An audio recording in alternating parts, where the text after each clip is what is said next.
Dios mío, oh my god. This is why I was calling myself a scoffed fucking streamer, right? Earlier last year. Let's delete that one. Let's delete that one.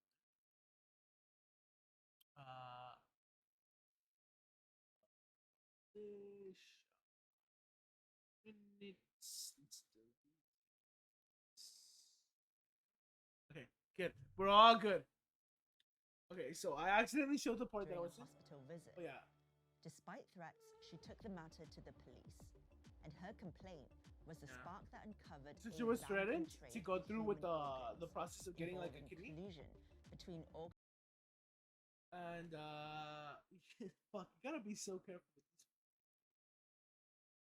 Uh,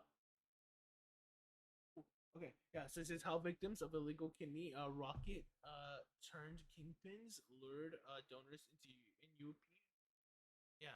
So basically, she was lured into like kind of like giving up her kidney, but she fought back, despite threats. Organized criminals Yeah, that and is good. corrupt doctors, police, and medical The administration unraveling of staff. kidney So racket. a lot of these people that we would consider the tops of their organized crime Yeah. rings are doctors. Yeah, They're so not all the this ones can that be go out considered to organized villages crime, and right? Convince somebody to sell an organ for pennies on the dollar, but they are the ones organizing this trade. Nunca una gente que tenga dinero va a vender su órgano. Siempre tiene que ser una gente pobre. Kashyap's story is What the fuck? Butchered for profit inside organ. Holy shit. Holy shit, dude. What the fuck? Su órgano. Siempre tiene que ser una gente pobre. How could you Kashyap's just story say is that? by no means unique. He's just like, debe ser una persona pobre para que vayan debajo de esa cerupía. Neither is the body trade a purely Indian concern. She was just one potential victim in a global industry Yeah. that turns over an estimated $1 billion every year. Business of crime, yeah. This is the business of crime. And in this episode, we're exploring the global body trade, the ways it operates, and the risks involved for the desperate people at both ends of the deal in what is an unregulated and often perilous market. It's exploitation at the highest degree.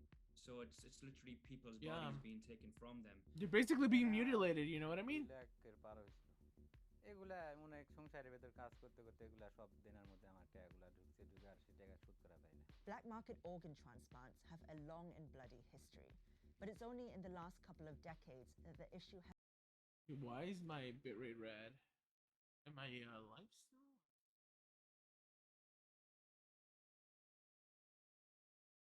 Yeah, my bitrate's like red. exploded into a history. But it's That was like a simulation. That was a simulation?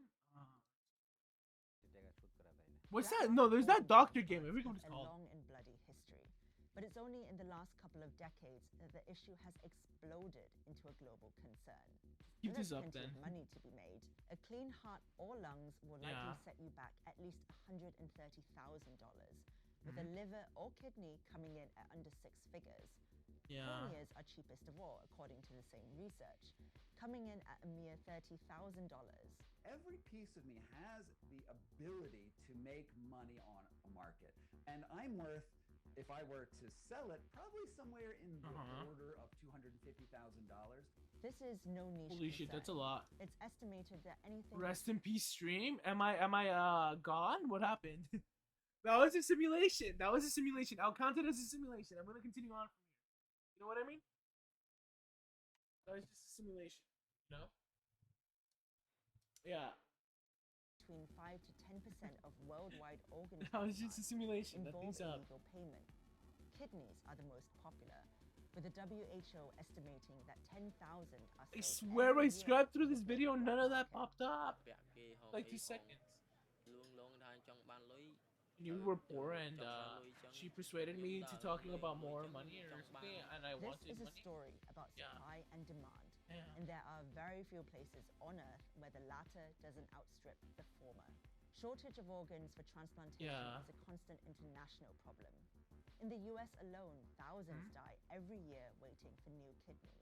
Yeah. Others, like China, employ even more creative Horrible. solutions, such as allegedly harvesting the organs of executed. Also, I'm pretty sure as long as like I'm educational, I can show that stuff. But like at some point, I like don't consider myself educational, but at some point I am. And in this case, I am being educational. Like they explained right now, right? Literally organ transplants are high in demand, right? Say for whatever reason I was gonna pass away, right? But I know the reason I was gonna pass away was because you know, my leg was gonna just continue making clots in my blood. However, my heart was perfectly fine, right?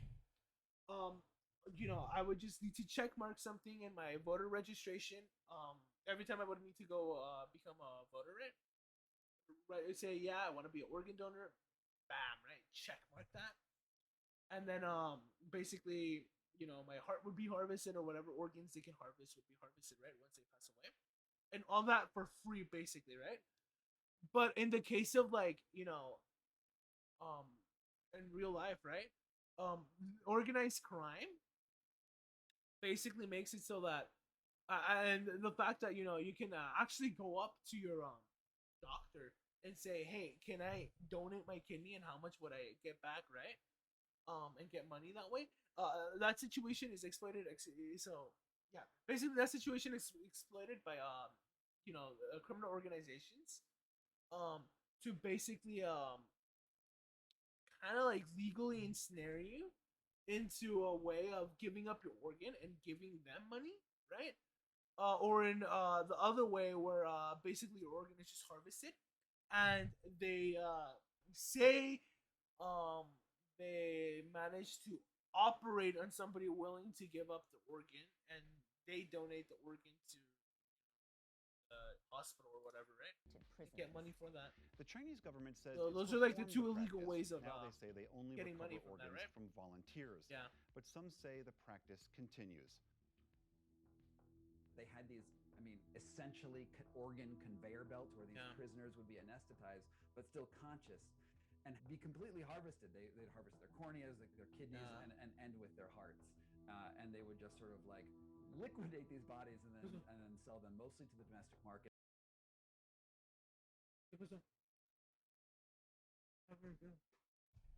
Hold on. I'll be back right now. Fuck. Dude, I swear I skipped the video another fucking second.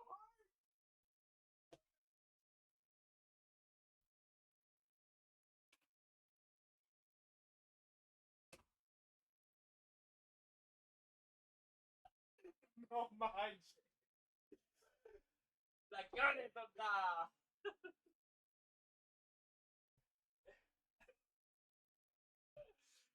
La verdad es la que. Ya,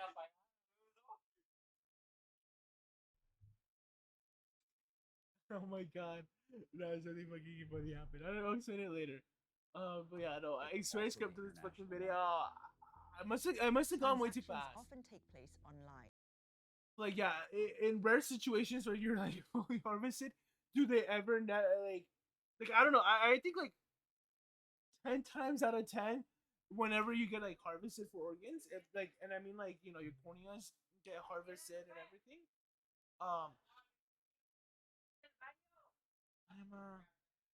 Te están escuchando, Sí.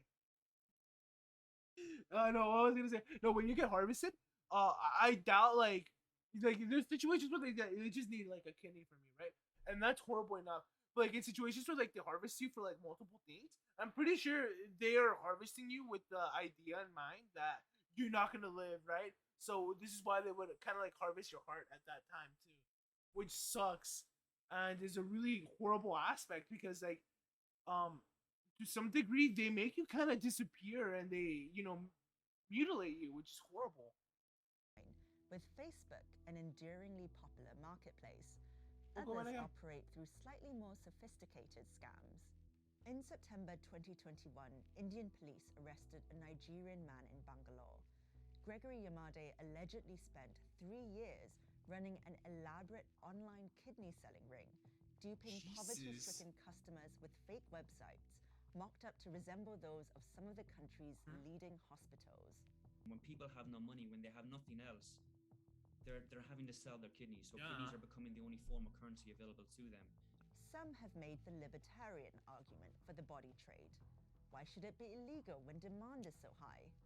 Surely with even the impoverished sellers getting what they need, it's the definition of a victimless crime? This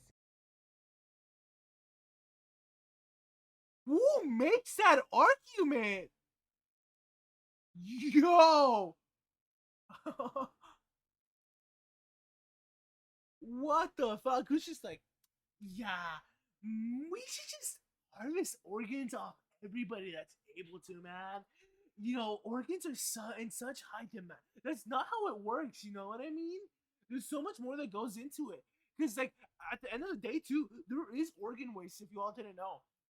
Say you donate your organ, your heart, or something like that, and the hospital finds that there's no, no compatible donors that can have that heart.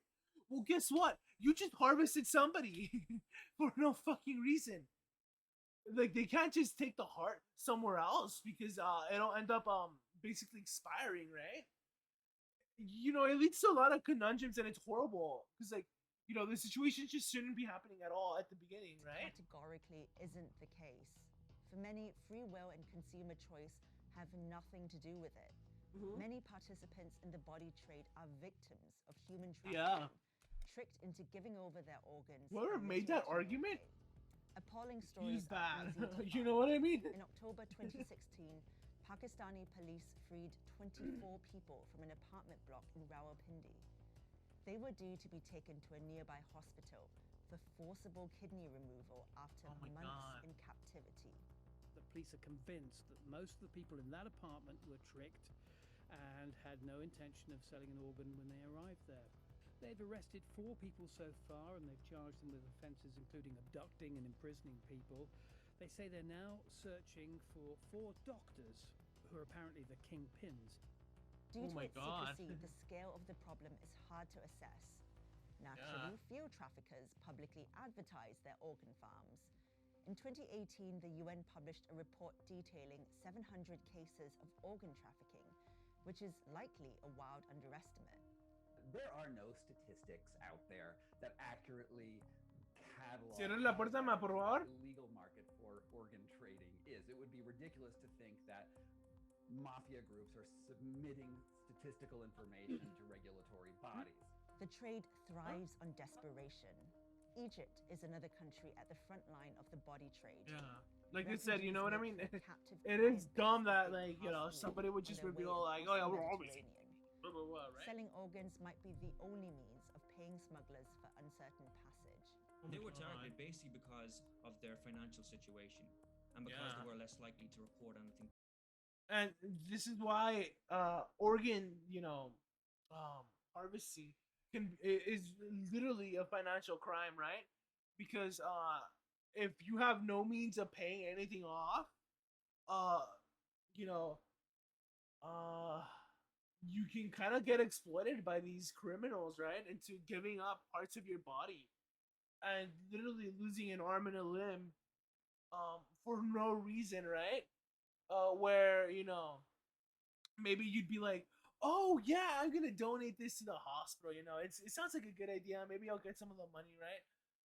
Where, you're actually like donating to like a fucking criminal for them to take all the money and give you nothing in return.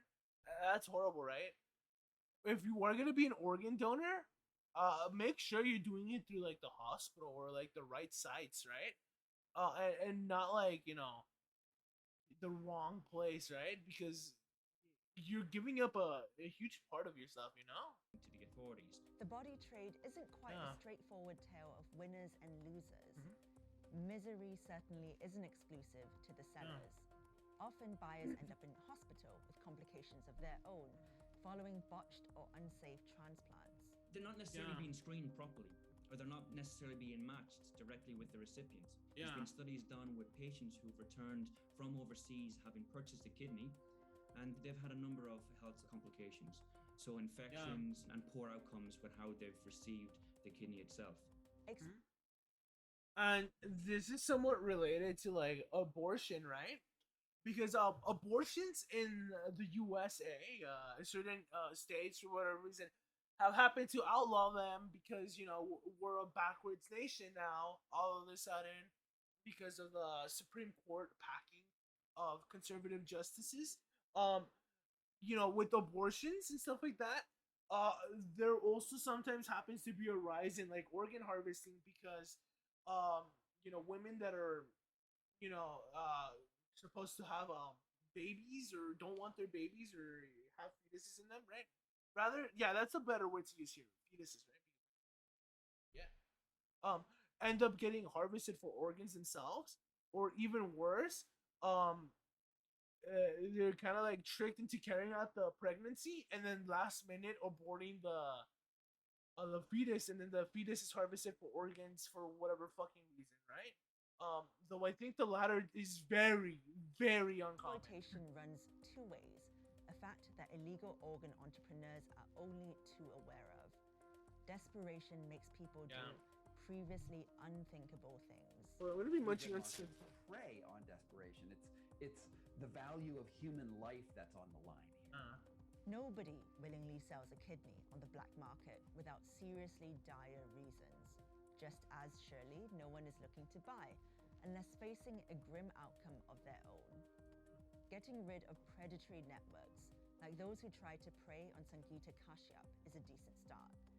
But the grim fact is, there's no shortage of others right behind them, ready to take their place in a world where demand for organs far outstrips the legal supply. But the stock images do end up being like videos that are acted out, right? So whatever they have, it usually ends up being a prop. But either ways, I'm just putting the Christmas tree up just in case, right? But it is something just rattles me a little bit too. Because I don't like looking at blood, even if it's fake blood, right? Yeah. I want to get cereal now. Oh, let me get. Oh, but I've been binge eating all day today, but like only today, and I just stopped. That's why I'm gonna be eating the cereal like this, right? One flake at a time. Yeah, it's just to get me out of that habit, I guess, for today. Yeah. Next up is the guy. Literally, as the title says, this guy's the 170,000 credit cards. So let's see what type of financial crime this is, or what reasoning they had, right? A young man with a nose ring and long hair is walking to an ATM. Does that sound like anybody here? I'm just kidding. It's just before midnight, and he has no idea he's being followed. I don't know where I just grow like a nose ring and like long hair. Really funny. It's an NYPD detective on his trail, and something about this young man just doesn't look right. Mm-hmm. Because his long black hair appears to be a cheap wig.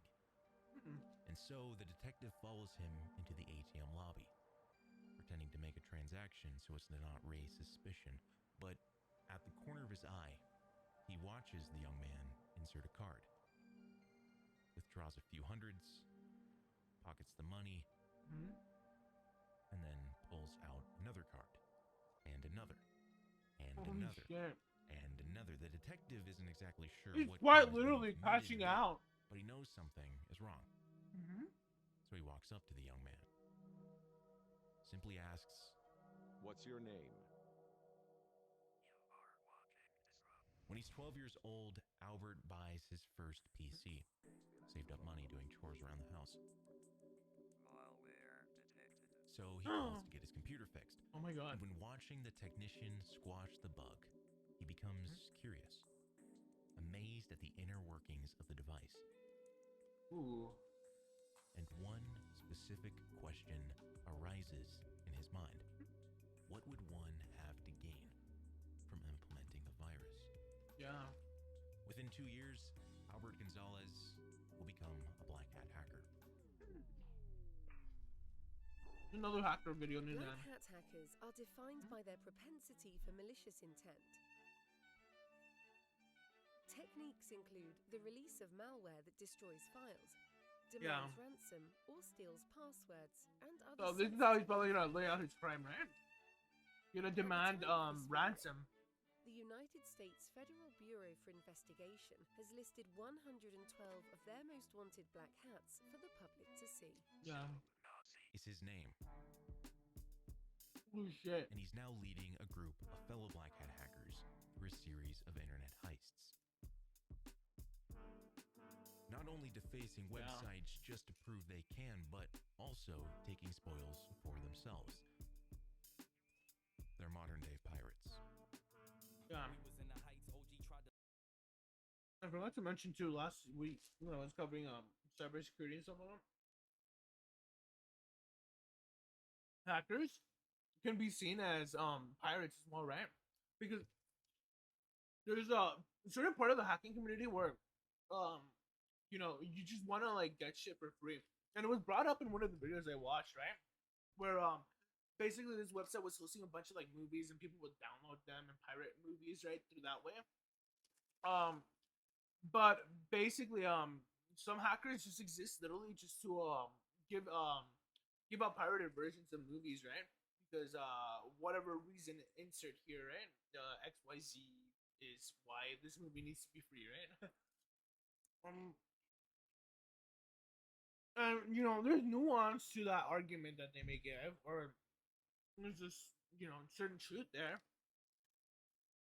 And I really do not want to argue for the companies, but legally, I think I am required here to say it takes away money from the companies, thus the companies don't like pirating, right? Which is why I can't necessarily watch any sort of video on Twitch, like when it comes to like, you know, the TV shows, and why I won't do that. Because to some extent, I would be committing a crime, right? Literally. Through this, through my method of like, you know, kind of like streaming other videos, most of the time I end up showing like, you know, like which videos they are, and the reason why I don't full screen or anything like that, it's just kind of like to get everybody to like watch the videos along with me. I don't know if that's what, but no, this time I guess I didn't mention that. Neither did I mention last time. But yeah, I'm not here to preach us, you know. Even though maybe kind of came off that way, right? But they're modern day pirates. You gotta, you know, you distribute pirated material, software, videos, game, whatever, right?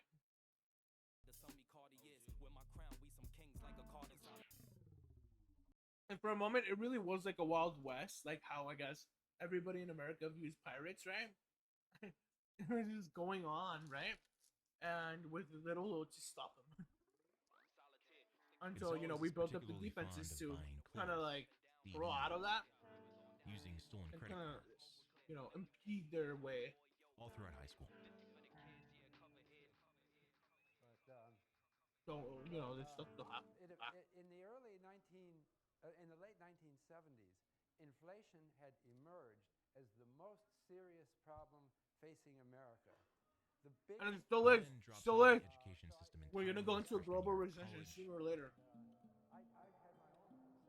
All of the American media was like, "We're not gonna get into a recession. There's no recession." Into internet providers, then stealing the login and passwords of specifically company executives, acquiring classified information about their networks. Yeah. So the Nokia phone. Can you describe what it was like working with him?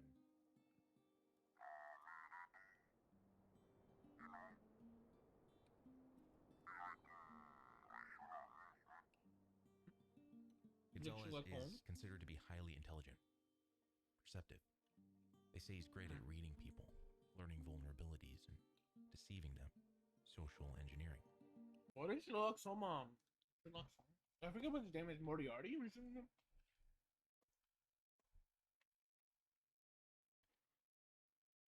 Moriarty.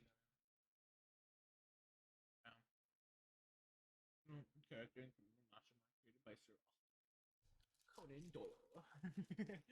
No, like So it's at this ATM incident that Gonzalez. Like I have a good version of Moriarty because I watched I watched Sherlock Holmes in the 22nd century. That show is.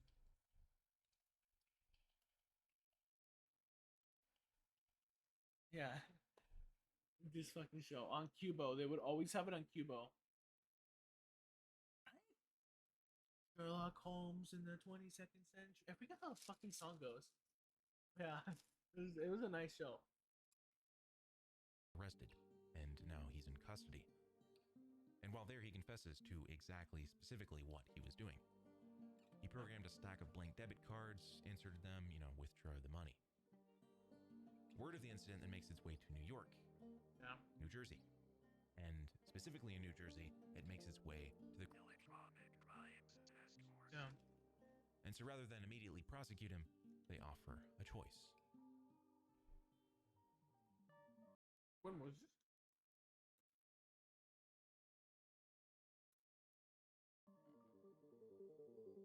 That's fine. Gonzalez is now working as an informant to help combat cybercrime. And the Secret Service pays for his housing, even helps him get through the intense withdrawals he's experiencing from years of drug addiction. Oh my god. And now the real work begins.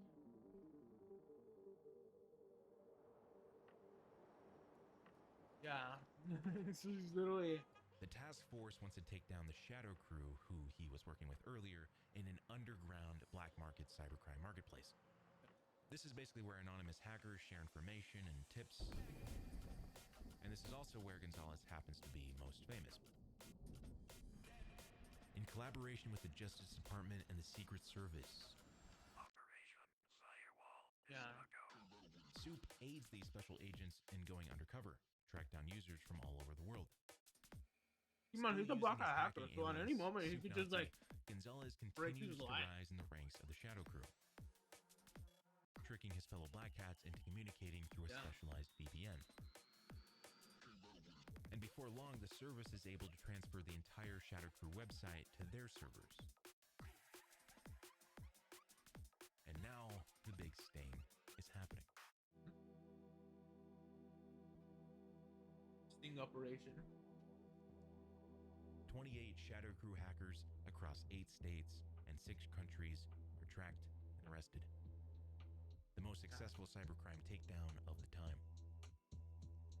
In the eyes of the Secret Service, Gonzalez is a vigilante turned hero. They've all grown to like him, affectionately calling him by his first name, Albert, or just Soup. They know him to be a kind and respectful and always helpful young man. Little do they know that inside his head, a war is raging on. No, YouTube. Here's a war in my mind.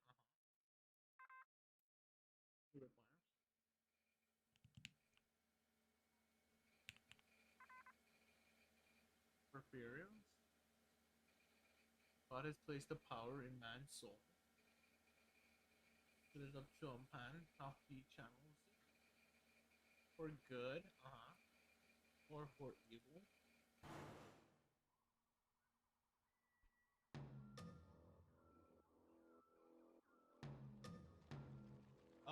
Is he gonna spiral down? Out of control? When returning to his Miami home after a day with his Secret Service, he logs into his computer and begins selling databases of stolen card information to his hackers. Oh wow. So he's living a dual life. He's been hired by the Secret Service to track these guys down. And then on the flip side, Gonzalez covers his tracks and keeps the profits he makes off the dumps. At this point, he's generated millions of dollars in profits and he spares no expense. Name to this. But it doesn't stop there. Gonzalez has taken a particular interest in war driving. This is where hackers hide out in vans in parking lots outside of big box stores. Armed with powerful radio antennas, hackers burrow through the weak Wi-Fi networks to steal the information of customers connected. The major target Gonzalez picks Holy shit, they could do that? What the X fuck? corporations, the conglomerate to smaller companies. And at this point, he's bleeding them dry. He even developed a sniffer program. No, like it makes sense. Data. Here's the secret.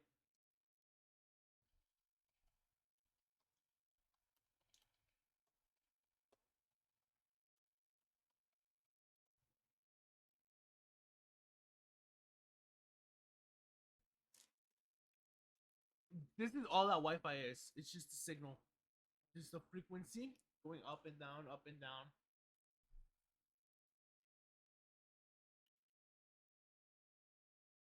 Depending on the signal and the data that it carries, it acts a little differently,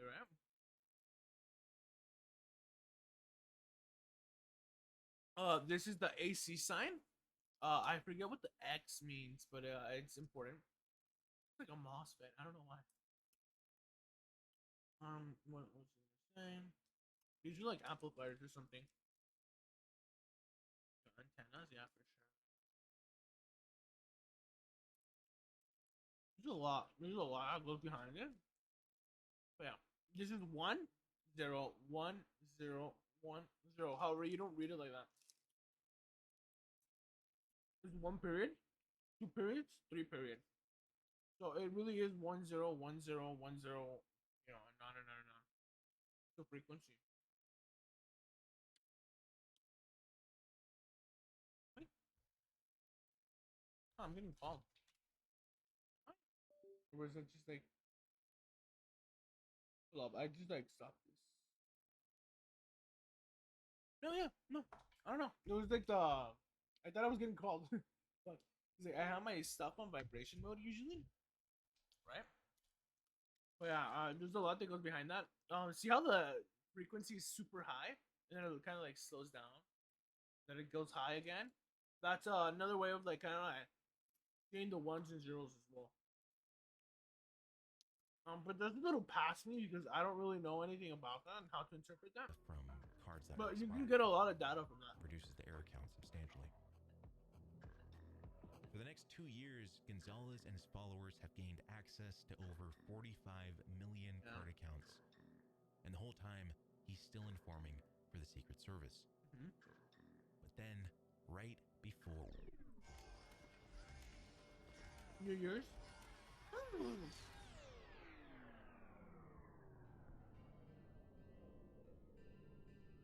Just weeks before the new year, the United States Justice Department and the Attorney's Office receive a series of frantic phone calls. Yeah, probably describing the situation at hand. Call from TJX Corporations. After detecting a rapidly growing number of stolen cards being used at their stores, Yeah. they finally checked the servers in Massachusetts. And they find out they're being tapped Found into. traces of hacked data that point to the largest theft of credit card numbers in United States history. And no one knows who's behind it. Meanwhile, Gonzalez tries quitting his work as an informant, but they won't let him go that easy. Yeah, they're gonna chase him down to They find begin out why. tailing him, and he knows he's being followed, but he's certain he's covered. You know, once the U.S. has you and their grips, they're not gonna let you off that easily. Because, listen up, if you work for the U.S. government, you are essentially a source for information, and they want you to work for them continuously until maybe you aren't a threat anymore, right? Or until they can claim you as senile or something like that. His tracks. That's my really bad interpretation of what they want to do here. Comes July 2007. They want to and the find out world what for he's him doing. begins crumbling. And this crumbling world comes from an underground agent working out of San Diego. This guy spent months tailing the infamous Ukrainian hacker by buying card dumps from him in mass. The agent then travels all the way to Ukraine to meet with this guy. where he secretly copies one of the hacker's hard drives. Oh shit. Meanwhile, back in the US, the service is scouring the hard drives, where they find this guy has kept meticulous records of every internet communication that he's had, including chat logs. And in one of these chat logs, they managed to find the anonymous user that has been providing him with the stolen credit card numbers. At first, they don't know who this user is. His name is anonymous, it's blocked out, but they do know that they also asked to help acquire a fake passport for another associate. So then they eventually find a file containing a picture. And so, you know, the guy. They're stupefied to learn that he's just one of the many Shadow Crew members who've been working directly with Soup Nazi this whole time. And this guy had kept information on Soup in case it could later be used as leverage. Yeah. They're gonna blackmail him. At the National Hotel in Miami Beach, alongside $22,000 in cash and a singular laptop, the soup is beginning to spill. Yeah.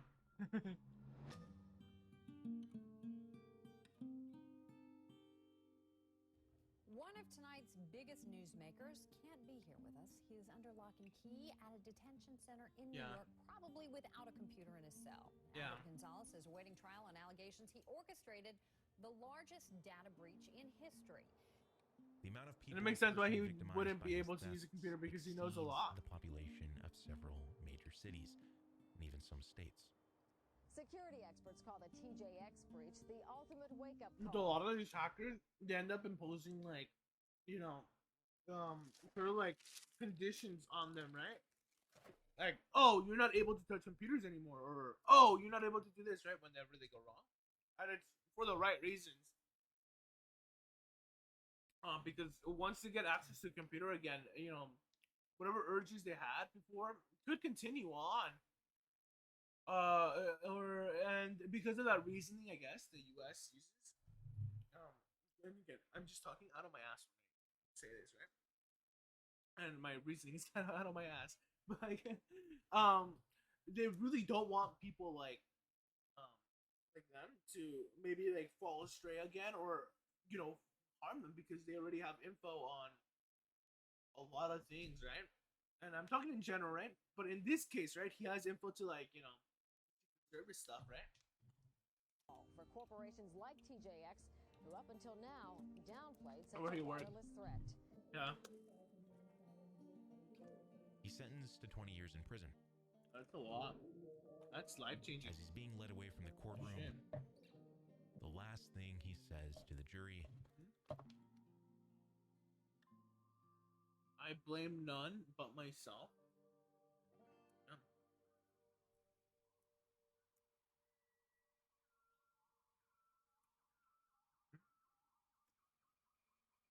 Put some cereal. From a white hat to a black hat.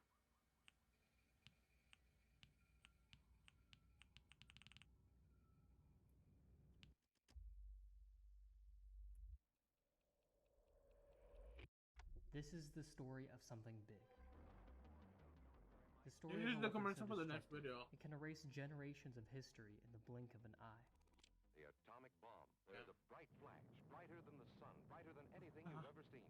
To understand the full It's scope of crazy nuclear that- warfare, I need to take you back to the very start.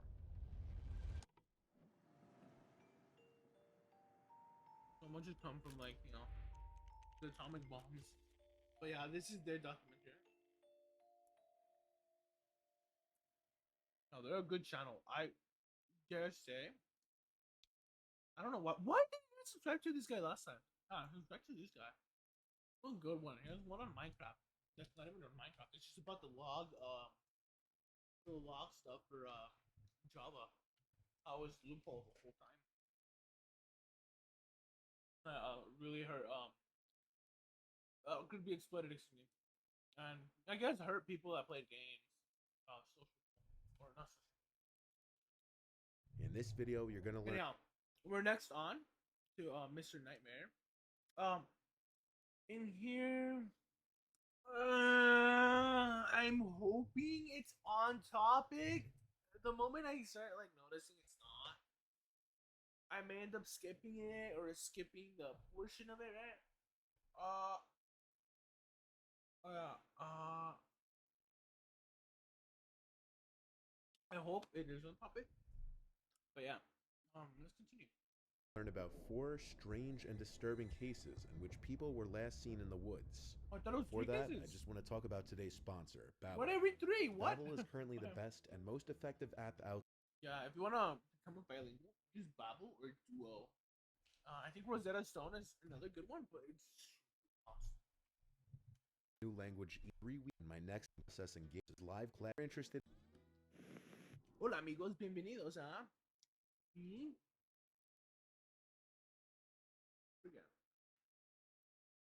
Mi enlace en vivo, I don't know.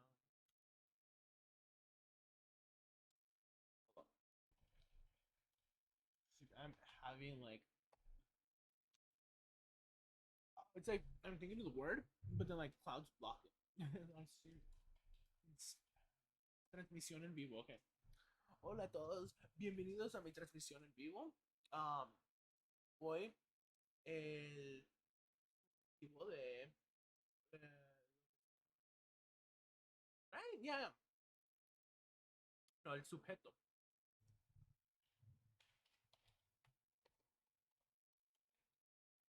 El sujeto de esta transmisión es crimen real. Se trata de muchas cosas diferentes.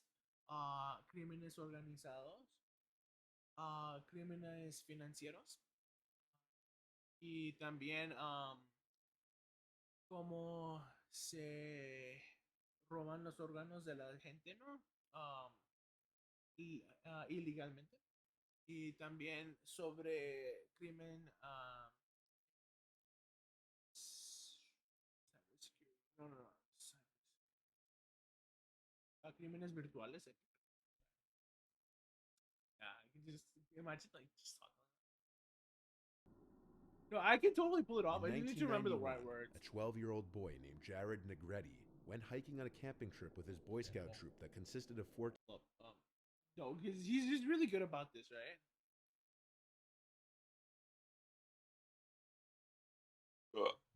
Oh my god, excuse me.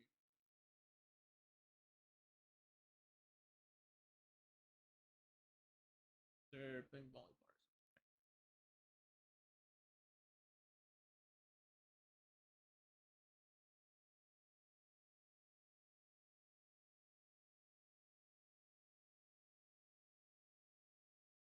15 other boys. They were hiking towards the summit of Mount San Gorgonio in the San Bernardino National Forest in Southern California. Jared was on the shorter and heavier side. Around 6 p.m., 1,000 feet away from the summit, another group of hikers spotted Jared straggling behind and notified the scoutmaster at the summit. They said he was seen shortcutting the switchbacks on his way down the trail and was told not to and to stay on the trail by the other hikers. The scoutmaster, who was an experienced hiker, said he would pick up Jared on the way down. When he finally was able to descend the mountain to pick up Jared, he was nowhere to be seen. As soon as the scoutmaster realized that Jared had disappeared, he took the other scouts in his troop back to base camp and then hiked about 5 miles in the dark to get help. Sheriff's deputies, along with search and rescue teams, began searching a 130 square mile area of the San Gorgonio wilderness, a very rocky, tree-lined terrain. Within 3 days, their search was focused on a 6 square mile area where a footprint believed to match one of Jared's high-top tennis shoes was found. Searchers also discovered beef jerky and candy wrappers believed to have been dropped by Jared, and perhaps most importantly, his camera was found. On the film roll were 12 pictures. Most were landscapes taken by the boy when he was still with the troop, but the last one shows a self-portrait, in which it seems he pointed the camera at his face, aided with the flash of the camera. It's possible he lost the camera when he slid down a portion of the mountainside. At least 70 officers, including some airlifted by helicopter and some on horseback, were deployed. Some of the helicopters were even equipped with infrared scanning.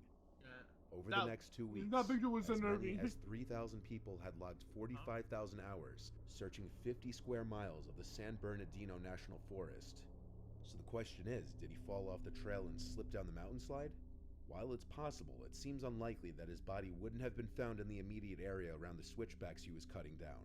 Some people think he may have been the victim of a bear attack, but this seems unlikely as well, as there were no signs of blood, drag marks, or other evidence linked to any animal attack. Some believe he was abducted by a predator, given the mountain is well used by hikers. To this day, 3 decades later, Jared's remains have never been found. So that is rough. Yeah, that's horrible. On the cold night of February 24th, 1978, 5 young men from Yuba County, California, Bill Sterling, Jack Hughes, Ted Weir, I've heard of this one, and Gary Mathias, they to get California lost. State University to attend a basketball They all had game. When the group of men didn't return the next day, friends and family grew concerned. What should have been a quick road. They all had I'm gonna describe as quickly as quirks, because there's so much you can talk about that. But they're all, genuinely themselves, right? They're all, people kind of like learning how to be an adult, even though they're a little older, right? Crew-wise. And what was I gonna say? Basically the story is that they they help somebody, and they keep on driving a little bit, right? And then I guess a car stops for whatever reason, and then they think they're at the right location for whatever they were going to. And no.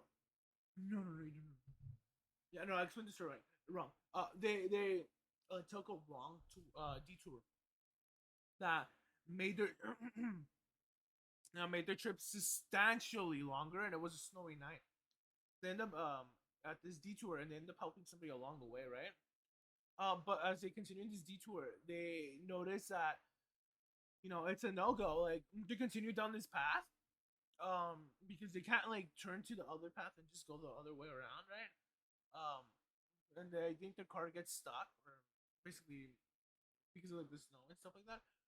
They decide to get out of the car and go find somewhere to kind of stay at. When they do that, what ends up happening is that they actually find a house to go into, right?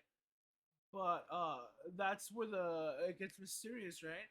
Because after that, for whatever reason, they decide to get out of the house, and essentially they freeze to death. And it's a sad story. And The trip to see a basketball game turned into a mystery that has never been solved. All 5 men suffered their own mild forms of mental issues, but they were still able to fully function in society. The men were scheduled to play in a Special Olympics basketball game of their own the next day, for which they prepared their clothes before leaving for California State University different the day people. prior.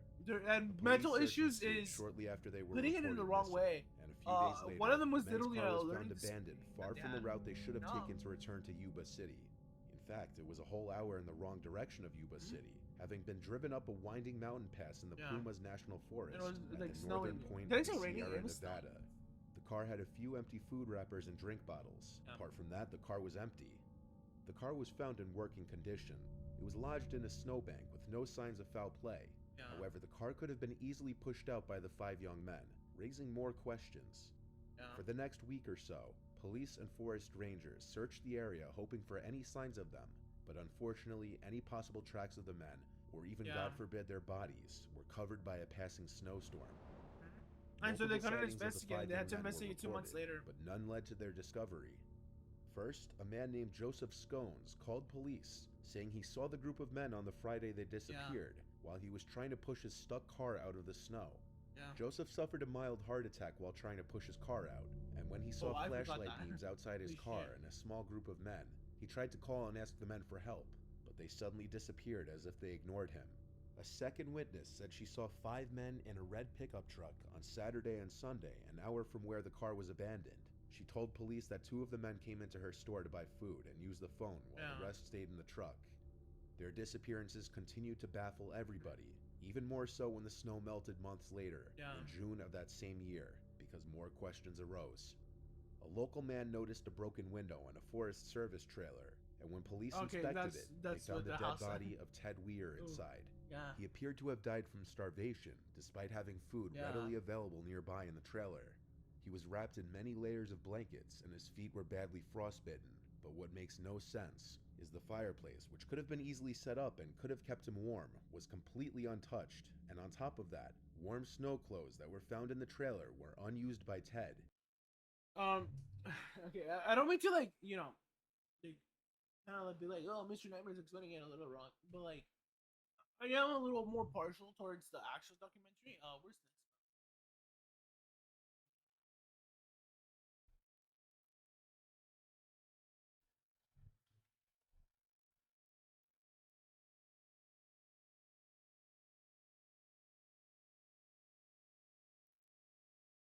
This is a wonderful documentary on them.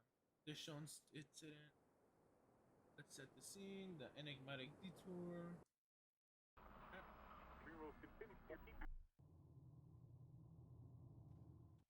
It was left on an unpaved road near Elks Retreat, a staggering 2.5 hours from where the basketball game took place. The vehicle appeared ordinary. Yeah. It was unlocked, the window was down, and snack wrappers littered the seats. Yeah. See, this is why I'm so confused. I think they end up like getting into a truck later on. But the point is that I ended up finding this channel through he like staying up like late at night, or not even like staying up, more like I woke up in the middle of the night. Like one of my streams,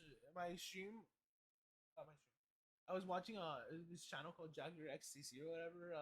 Do not watch that guy. He's like, he is not for anyone to just come up and be like, oh, this guy's enjoyable. He's interesting to say the least. He's like, he's not my pick for watching at all. But when when they're the only person fucking streaming, okay, right? And especially when it fucking lands on that stream too. So yeah, there's that, right? But yeah, in the gas tank. This was an interesting fucking experience and a wonderful video. I recommend watching this one. Searching for the 5 by Nexpo. It's a good one. I loved it. It's possible he lived up to 13 weeks after the initial his portrayal in 20 miles away from where the car had been abandoned. The bones of Bill Sterling, Jack Hughes, and Jack Madruga were found not far from Ted's emaciated body, spread out from each other. They had died of hypothermia. Strangely, Gary was never found. Only his shoes were discovered in the nearby woods. To this day, no one can figure out why the group had gone in the direction they did, or why they left their perfectly functioning car, which the 5 men could have easily pushed out from the snow, only to separate from each other and eventually starve or freeze to death. On top of this, all of their families agreed that it was uncharacteristic of them to not help John Scones push his car out from the snow when he called out for help. And why Ted didn't even attempt to start a fire or the trailer's heating system, or eat the food found in the trailer, still makes no sense at all. Craig Freer of Scotia, New York, was 17 when he was last seen in June of 2004. He was a popular kid, with dimples, red hair, and a welcoming smile as he was described by friends and family. Dimples? You have dimples, you're normal? Player, the Scotia Glenville... Guys, I'm not like any other guy out there. I don't have dimples. I have these ugly fucking mug-looking things.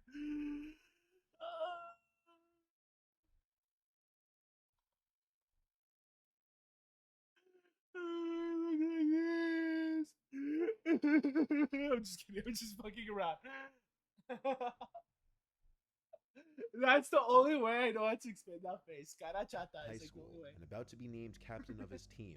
Craig also picked up a part-time job, and his future was looking bright. There were a few colleges interested in offering Craig a scholarship for his athletic abilities, and one could say the world was truly his oyster. Did I like spit and that just all land changed there? on June 27th, 2004. On that day, he walked into the woods and was never seen again. So rewinding a bit, when Craig picked up his job at the Price Chopper supermarket in Glenville, New York, his parents were proud that he'd be fitting working in with his busy schedule. On the dreaded day of Craig's disappearance, he was seen by his parents walking out of his home for what would be the last time. His parents were under the impression he was going to work. His mother, Veronica, had even seen him carrying his uniform with him to his car. But when she went to go shopping at the supermarket later where Craig worked, just a few hours after he left home for his shift, she was confused when there was no trace of him. Veronica learned that Craig had actually lost his job at the supermarket after 2 months of employment and had been hiding it from his parents. He had been pretending to work there for weeks after his termination, so that his parents wouldn't know he was no longer employed. Interesting. It's unknown why he was fired, though, likely for not showing up. Very upset with their son, Craig's parents called his girlfriend since he left his phone behind. They did not yet know that she was his ex-girlfriend. Oh my god, what the fuck? They called her to see if they knew where he was, and at first she said she had no idea, but after a second call, out of guilt, she admitted that he was with her. Veronica lectured Craig over the phone, telling him that he needed to come home right away and that they needed to talk to him. Little did they know he was visiting her because he was upset about their recent breakup. Craig said goodbye to his ex-girlfriend and left her apartment located in Scotia as well, and according to his ex-girlfriend, she watched as he walked towards his car, but then stood still for a moment, then darted off in the opposite direction, as if something had scared him and he was running away from imminent danger. However, if that were the case, it would have made more sense to drive away. Yeah. Before this, he told his mother he would be home in 10 minutes over the phone, the time it would take to drive from his ex-girlfriend's to home. Around the time that call ended, Craig's dad arrived at the complex and saw his son's car was still parked outside. By 5 p.m. that day, Veronica had reported her son missing, and at first police weren't too interested, assuming it was just a normal kid running away for the day because of an argument with parents. Oh my... But as hours turned into days... But like, this guy's like... He's like 17? Like, really? A 17-year-old running away from his family? I mean, like, you know, there's more to investigate than that. Like, a little kid doing that is, like, I feel like a little more normal than, like, you know, a 17-year-old doing that. Because, like, especially if it's towards the woods. You know, the fucking police were being lousy. He didn't have his phone or wallet with him at the time of his disappearance. They agreed something was wrong and began to further investigate. Police hit a big lead when a few teenagers came forward to tell police that they had seen Craig or someone matching his description walking along the railroad tracks behind his ex-girlfriend's apartment complex, and shortly after, he was seen entering the woods. They claimed that when they tried to call to him, he motioned for them to be quiet with his finger to his lips, and then just kept on walking, disappearing into the woods. Investigators started searching up and down the railway line with no luck. Police dogs were used while searching the woods, even checking the nearby Mohawk River, but all these searches turned up nothing, as if Craig had just vanished into thin air. Of course, after 2 decades, police investigations have largely scaled back, but in 2021, a new lead was discovered. One of Craig's co-workers at the Price Chopper supermarket told investigators that sometime between June 27th and June 2nd, 2004, he saw Craig in the passenger seat of a car traveling north on Route 50 in Glenville. According to the witness, the car stopped at the traffic lights on Sheffield Road before turning left and disappearing up the intersecting road. Craig's family is still hoping that one day they'll learn the truth about what happened to their son. For a well-liked 17-year-old with such a bright future, no one can seem to understand how or why he just vanished into the woods. Exactly, like, what the heck? And lastly, here's one many of you may have heard before, but still remains one of the creepiest national park disappearances I've ever heard. In March of 2014, 2 Dutch young women, Chris Kremers and Lisanne Froon, went to Panama for a vacation to reward themselves for graduating. To make it a little more upsetting, the 2 had taken on extra shifts the month prior in order to pay for it. Reaching Panama, they soon headed for the town of Bouquet, where they were hosted by a family. What I mean? Shortly after, on April 1st, 2014, Chris and Lisanne vanished as they were hiking the trails in the forest around the town of Bouquet, which in of itself was strange because they were scheduled for a tour guide by the name of Feliciano to assist them on the trails for the following day. The 2 women made their way for the trails, accompanied by the host family's dog named Blue. When Blue arrived back home later that evening without the girls, the family became concerned and tried contacting the mother of Lisanne, who then proceeded to try to make contact with her daughter, but to no avail. On April 2nd, the following day, Feliciano was waiting for the girls to show up for their hike, but they never arrived. La persona que por un evento que teníamos pendiente de hacer el día miércoles a las 8 de la mañana les fui a buscar, no las encontré y ya al darnos cuenta que no habían dormido en su casa donde habitualmente estaban con la familia, al día siguiente. He went to the home of the host family the girls were staying at, but they weren't there as well. In fact, most of the women's belongings were still there prior to their disappearances. The women did have their cell phones, but they wouldn't answer any attempted calls. As panic began to set in with everyone, the police were contacted and an extensive search began, with the help of everyone from farmers and locals to detectives, search dogs, helicopters, and more. The search lasted for 10 days, yet no trace of Chris and Lisanne were found. 2 months had passed, and a local found a backpack belonging to one of the women. To everyone's shock and horror, skeletal remains were also discovered, and after DNA testing, they were shown to be matches for both women. The story doesn't end there, though. While continuing the investigation, their cell phone logs were released. The 2 women were trying to make 911 phone calls throughout the stretch of the 10 days, but they couldn't get service. Although believed to be a possible accident of getting lost and injured in the forest, which therefore resulted in succumbing to the elements, strange discoveries were made that brought that theory into question. Inside one of the backpacks, there was a camera with 100 photos stored on the memory, taken within those 10 days of their vanishing. Most of these photos were normal, scenic pictures documenting what was supposed to be the 2 young women's fun vacation. The police were also able to take the pictures that the women took and match them up with their phone calls to 911. Disturbingly, cell phone data shows that only 2 hours after this seemingly happy photo was taken, they attempted to call 911. It starts to become stranger though. 10 out of the 100 pictures were taken within the 10 days. The other 90 were taken afterwards, around 1 to 4 in the morning, in complete darkness. It may be that they were taken to get some form of vision at night through the flash, but it's not been confirmed. Some believe that it wasn't even the girls that took these pictures. In one photo of a close-up of the back of Chris's head, it seems to show a wound to the right side in the temple area, and blood on her hair. This picture doesn't show much. Where... There's nothing there. Like, I actually don't see anything there. But I'm pretty sure he zoomed in, right?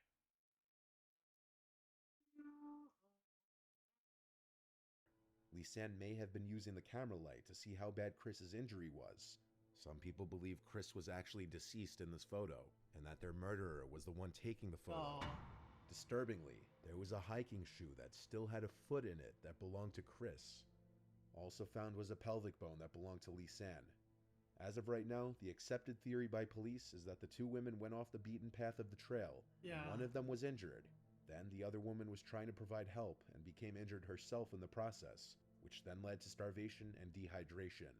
But this is just a theory, and whether this is true, or if the 2 girls were targeted by someone out in the woods, will potentially forever remain unknown. But wait, what if the tour guide had something to do with it? A lot of people believe Feliciano had something to do with their deaths. In fact, multiple women have left reviews on the tour guide warning women not to go into the woods alone with him, as he can become very touchy-flirty, even allegedly joking with one girl that he chopped her leg off. On top of this, Feliciano was the one to find the shoe with a foot in it behind a specific tree trunk, almost as if he knew to look there. There are a lot more details that go into this theory, but that would remain a video for a different day. For now, whether the tour guide had any part in their disappearance may forever remain a mystery, just like the rest of this case. No, like I said, that's suspicious about the thing with the tour guide. There is already some suspicion right there. But yeah, that was horrible. Like, and to reiterate, that picture of the hair, I didn't see anything wrong with it. It's probably the next picture afterward, right? We're referencing. But yeah. What was I gonna say? That was tragic. That last story was horribly tragic. These were kind of on the spot, right? Because most of them were unfortunately open-ended, right? There wasn't much that could be done. You know, in the third story, the kid riding in the car, that could have been him being kidnapped, you know what I mean? Like, forced to be in a car, and just, you know, being unable to, like, you know, get out because of the child safety lock, right? This story, like I said, Feliciano could have done something crazy like that. I'm singing Feliciano. Oh my god, Feliciano, right? And the first story, that one is still like I don't know. It's a tough one, right? Like, he could have very well have fallen down, but he could have also very well have been, like, you know, fucking kidnapped or something. Meanwhile, the third story is the second story is most likely an unfortunate ending where, like, you know, circumstances arose and ended up by crew I mean like the 5 guys ended up just succumbing to the weather basically, right? It sucks. But yeah, I mean, this is horrible, right? At the end of the day. And as for crime, there's not really much there except for like snippets and theories. And I guess this is a good example, at least for the first story, the third story, and the fourth story, where a lot of the times crime can be left open ended. You know what I mean? There needs to be more time, or some new aspect opens up later on, right? That reveals something.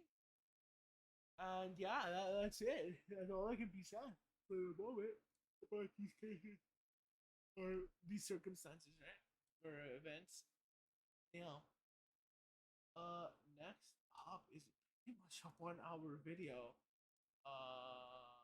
Yeah, this video is gonna be long.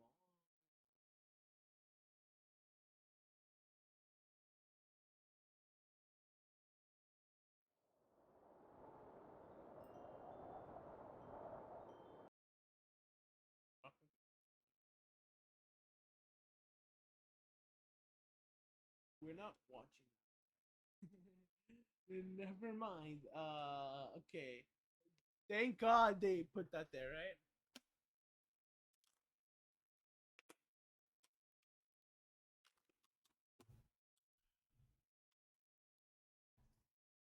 We're watching that video last today. Yikes, right? So next up, I didn't scrub this video at all. By scrub, I mean like went through it, right? So I need to do that. The illicit world of iPhone traffic. There isn't anything fucking weird here. Today's video is brought to you by Audible. Let's start today's video off with a bit of a fun fact. All the way back in 1899, various artists were commissioned by a cigar company in Paris to create an image series that depicted what life in Paris would look like by the year 2000. Now, most of these predictions ended up being way off, but in one of the cards, it depicts a bunch of children in a classroom, essentially having the words from their textbooks wired directly into their head. Fast forward to the modern day, and the wires are optional. And with today's sponsor, Audible, you can get the words from over 200,000 titles consisting of... Fuck off! That was a good... That was a good... Not just because I prefer to consume a majority of my content through listening. Many of you know by now, I'm a big fan of Audible. Not just because I prefer to consume a majority of my content through listening, but the list of titles that have played a role in at least some videos creation just continues to grow with each episode I do. That being said, the most recent title I enjoyed outside of these videos was Catch and Kill by Ronan Farrow, which gives a look behind the scenes at the Harvey Weinstein situation and why that story took so long to come out. And you can get this title or any title of your choosing absolutely free for 30 days when you go to audible.com/sociable or text sociable to 500 500. Once again, that's audible.com/sociable or text sociable to 500 500. And thank you once again to Audible for making this video possible. I've never seen the texting part, but such a surfer, right? Well, the Electric Daisy Carnival brought hundreds of thousands of people to Central Florida. You couldn't miss the thing. The massive music festival went by with only a handful of arrests. Despite those low arrest numbers, News 6 has learned thieves were Why is this song playing? Chicago police say they recovered more than 120 phones that were stolen during the 4-day music festival here at Grant Park. Austin police are investigating an international crime ring targeting Austin City Limits Music Festival people. Now, authorities believe a half dozen people worked together to steal 1,000 cell phones from festival attendees. This lady picketing pocketed me yesterday, and so many others today at something in the water festival. Hey, she's selling phones. Yes, she's selling phones. She's selling phones, sir. An employee at the AT&T store in Orange Beach says people were waiting for the store to open this morning to get new phones. The employee says around 50 people have gotten their phones replaced today after they were stolen out of pockets and backpacks at the festival. What the fuck? Be throwing hands with the dudes stealing phones at the festival. swiping not dozens, but hundreds of people's cell phones. Sell it Only News 6's overseas. Eric Von Anken discovered there have been multiple arrests since then, and the thieves were likely highly organized in this case. He's live at Camping World Stadium where this all happened. So, Eric, how many phones did these crooks manage to steal? I'll tell you this, Matt. We know that hundreds of people were in line here at EDC Saturday night in the Lost and Found line looking for their phones. Interesting.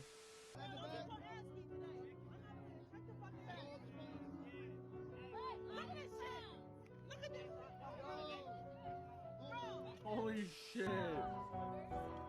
What the fuck? Holy shit. Yo, that's insane. You know, the reason why they cover them in foil is because I'm gonna explain this concept to you all. Word, come to me, words.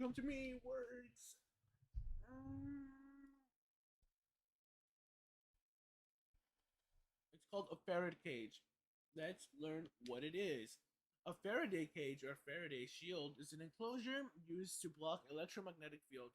A Faraday shield may be formed by a continuous covering of conductive material, or in the case of a Faraday cage, by a mesh of such materials.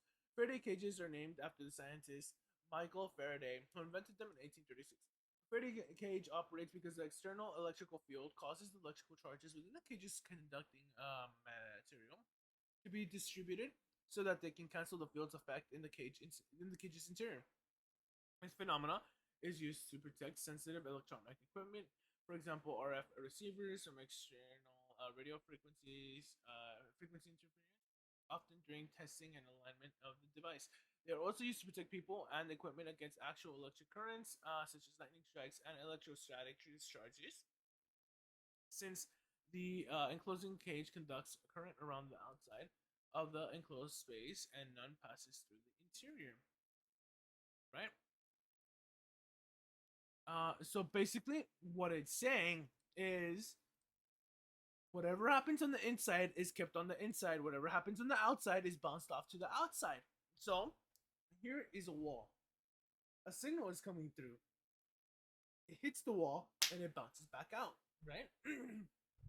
Likewise, here's the inside of the cage. A signal comes through and it bounces back inside. So if your iPhone is sending data on where's my iPhone app, right? That's not, or I lost my iPhone app. I forget what it's called. But the point is, if it sends data, right, through there, it sends it through a signal, like a radio wave, basically, kind of, or rather, a satellite has to kind of find where it is. And the point is that that's why they're wrapped in foil to kind of like muffle out the satellite.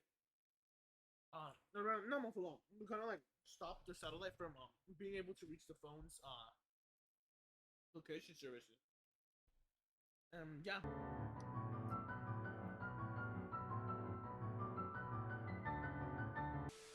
Austin police tell us they have made 5 arrests, but believe more people were involved. Yeah. 100 people have been formally charged now, accused of stealing electronics in the DFW area and then selling them overseas. Photos from a KVUE viewer show a bag cut open before the phone inside was stolen. China? Bro, her phone really got stolen and ended up in China. Was stolen in Astral World almost a month ago. Now it's in motherfucking China. Oh wait, time out, cause my phone was stolen at Rolling Loud. Here, you see this? You see this location? My phone is in the same spot as theirs.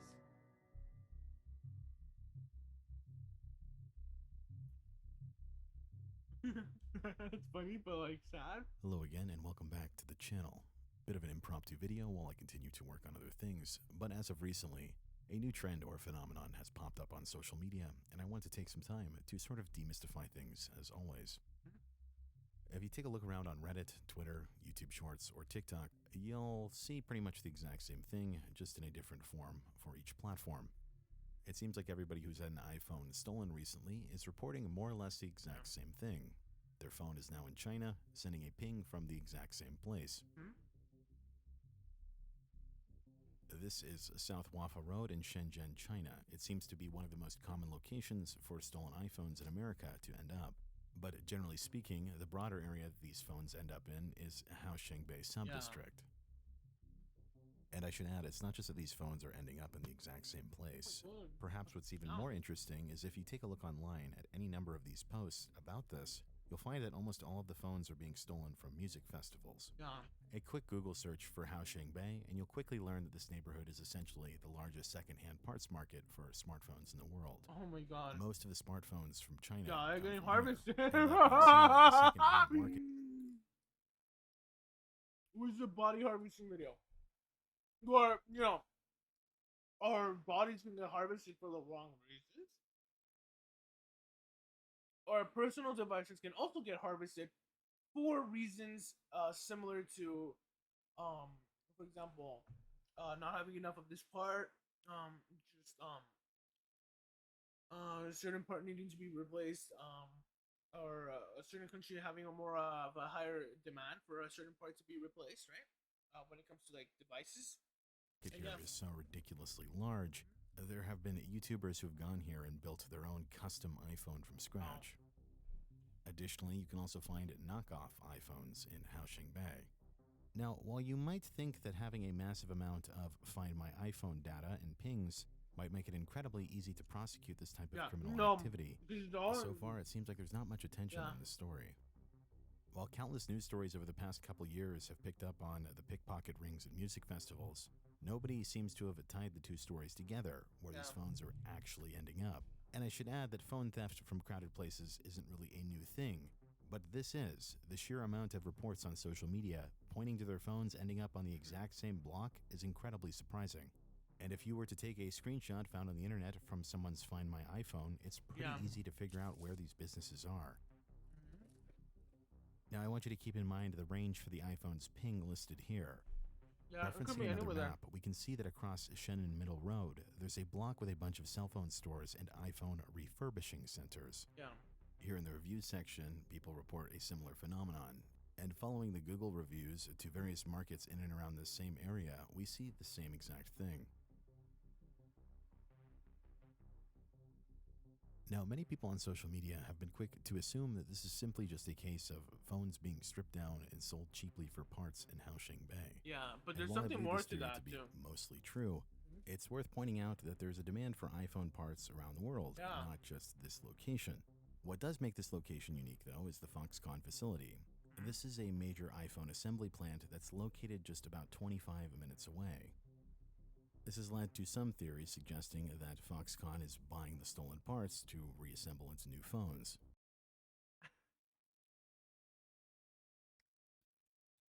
This is the theory, like he said.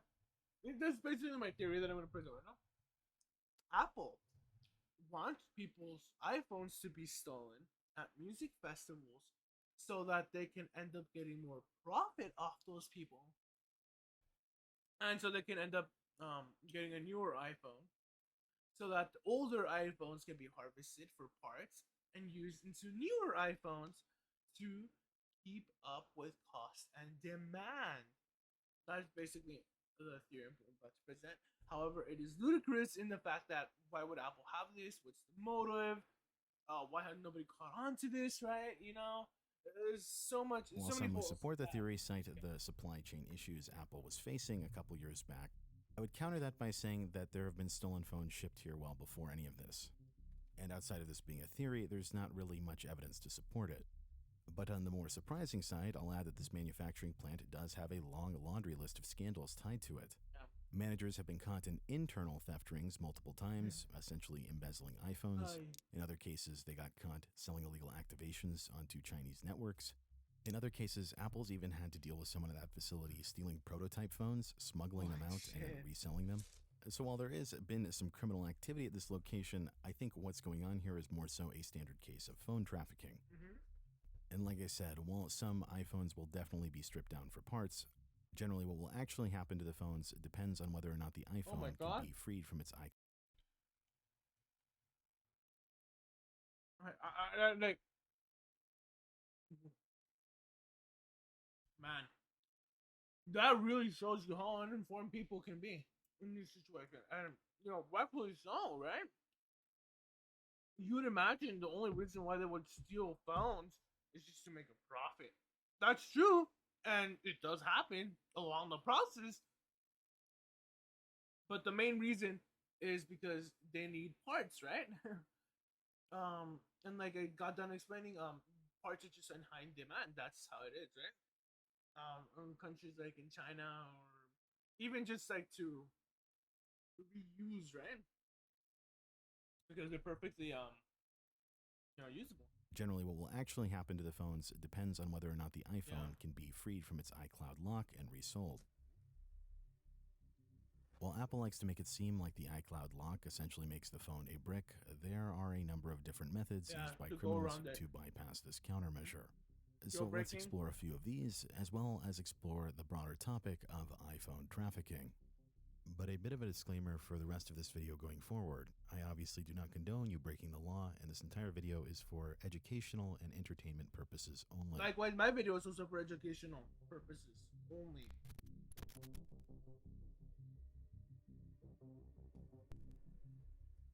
Shortly after most people have their phones stolen, victims are often bombarded with a series of emails and texts to their iCloud alerting them that their phone has been found. The victim will then follow the link to a fake login page to track their phone. It's here that their login credentials can be harvested if they fall for it. Yeah. What stands out when it comes to iCloud phishing is the specialized tools available for this illegal practice. There are entire phishing kits. Don't do that, especially when your iCloud, iPhone stuff, fucking goes into your Gmail instead of your iCloud. That's a red flag already, right? Designed to streamline this process. Some offer ways to send custom texts or other messages impersonating Apple. Others offer a way to create a fake GPS map to spoof where the phone was found. For those who participate in this act, it's a numbers game, and the software makes this far easier to oversee multiple victims at a time. Yeah. This is perhaps the most known method when it comes to freeing a phone from its iCloud lock, as it is often reported in tandem with someone having their phone stolen.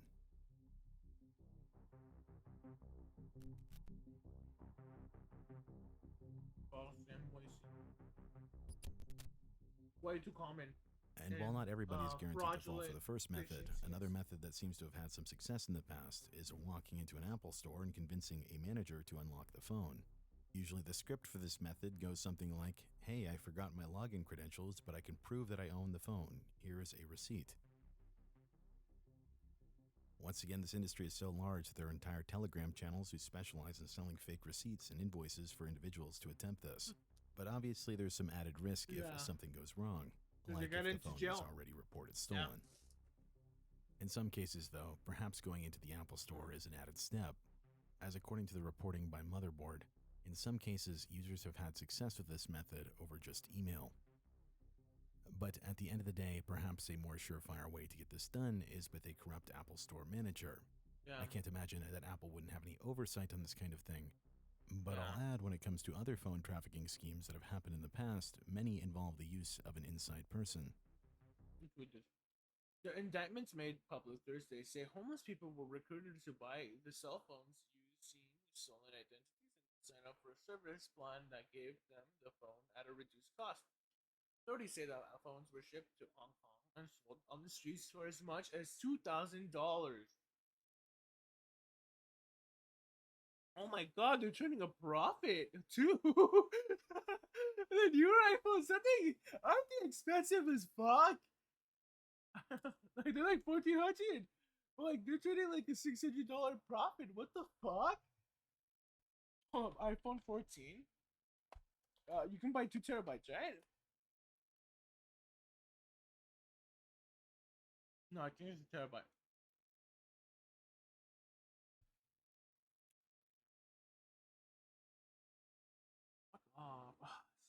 This is why I only condone buying off the fucking Apple website. As shitty as that sounds, because like Verizon only gives you the fucking 512 option. That's not good. You buy it, what is it called? Open whatever. Yeah, you know. Black. Okay, 1 terabyte is the max. No trading. $15.99. Yeah, they turned like a $400 profit. Especially for used phones too. Like, what the fuck? That is insane. Oh yeah, it says that the indictment says conspirators used Target employee to make sure it was stolen identity would pass a credit check. Nah. Target employees are down bad, man. They don't give a fuck. They're like, I'm not getting paid enough for this. 7 men and 2 women are accused of trafficking at least $3.8 million in stolen phones. The 9 were released on an unsecured bond of $25,000 following appearances in federal court Thursday. Schemes that have happened in the past, many involve the use of an inside person.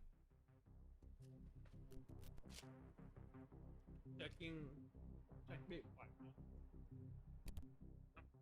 In September of 2019, the jailbreaking community for iPhones got the biggest news they'd had in years.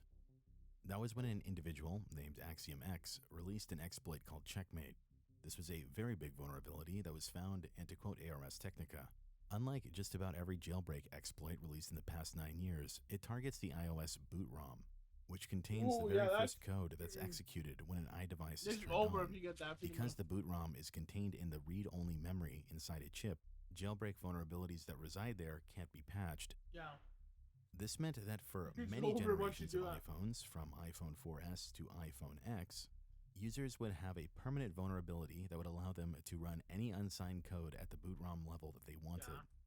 While for most jailbreakers and security researchers at the time, this was a breakthrough, the vulnerability is now used to bypass the iCloud lock on these devices and restore the phone to factory settings. This vulnerability has become so popular now that various companies with their own tools exist to streamline this process, pretty much enabling anybody with no technical knowledge to start laundering iPhones. Yeah. Now, apparently. Hold on.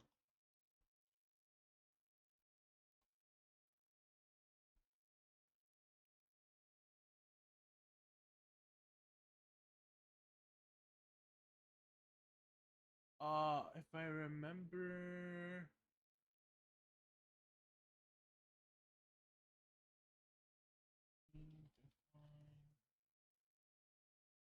Script Kitty, there we go. Yeah. So, a person who uses existing scripts, code, or other tools illicitly to gain entry to a computer system or network without understanding the way the tool functions or the way the system or networks are designed. This leads to, oh my god, I'm dropping everything. This leads to people being uneducated, or rather lines in the hands of people that are maybe not so tech savvy, right, or educated in what the fuck is going on. Just being like, oh, I can just download this? Let me do this, right? And then, bypassing fucking shit like that. Which is why ordinary criminals can probably take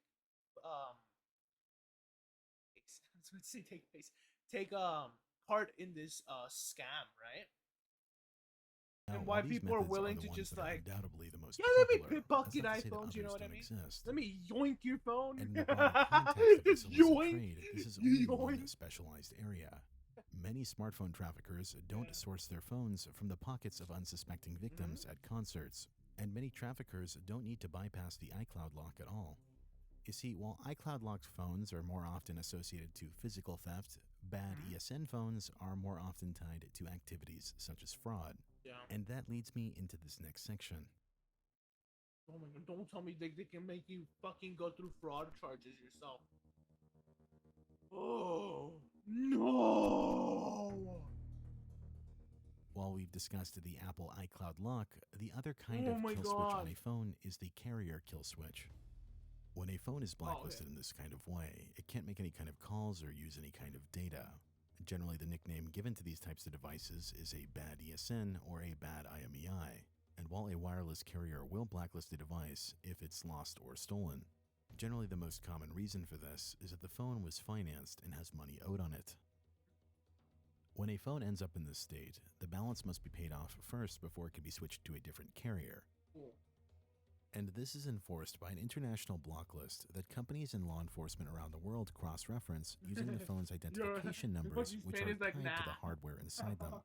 But that being said, not all countries enforce the same block list. So all a trafficker has to do is ship the phone out of the country and it can be set up with an overseas carrier free and clear. According to the GSMA's own website, as of today, China is not included in the IMEI block list, which may be a large factor in why so many phones are ending up in Haosheng Bay. While for many criminals this method is far more lucrative and simple than parting the phones out, on the other hand, getting the phones is a bit more tricky. When it comes to trafficking rings tied to this scheme, they often get people's social security numbers and other info from vendors or hackers on places like the dark web. Then, using someone else's identity, they then go finance phones under someone else's name. You see, when you sign up for a phone contract, you pay next to nothing up front. But that comes with... Holy shit!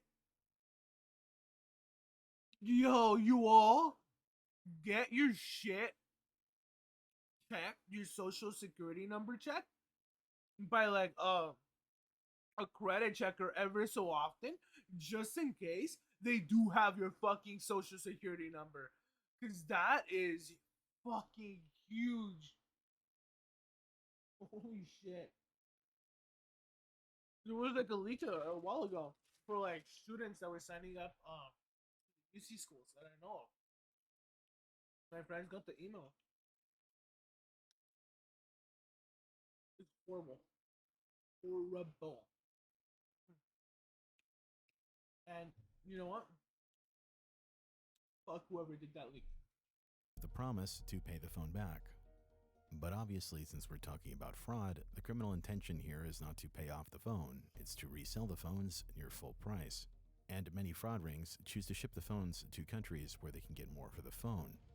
You see, while one particular iPhone might go for $875 in the USA, that same phone will go for about $1,600 in Turkey.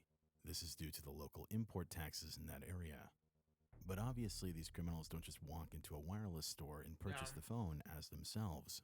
The purchase of these phones is often orchestrated through straw buyers, often homeless people who are given fake identity and other documents to complete the contract. In other particularly heartless schemes, traffickers finance phones using the information of a homeless person they solicit, in turn ruining their credit further in exchange for a nominal upfront payment. That is horrible. It's a scheme targeting the homeless and the poor, and Jeremy recorded the whole thing on his iPhone. With my iPhone, I watched something suspicious. This is fucking journalism here. What fucking Barely Sociable is doing. Holy shit. That is insane.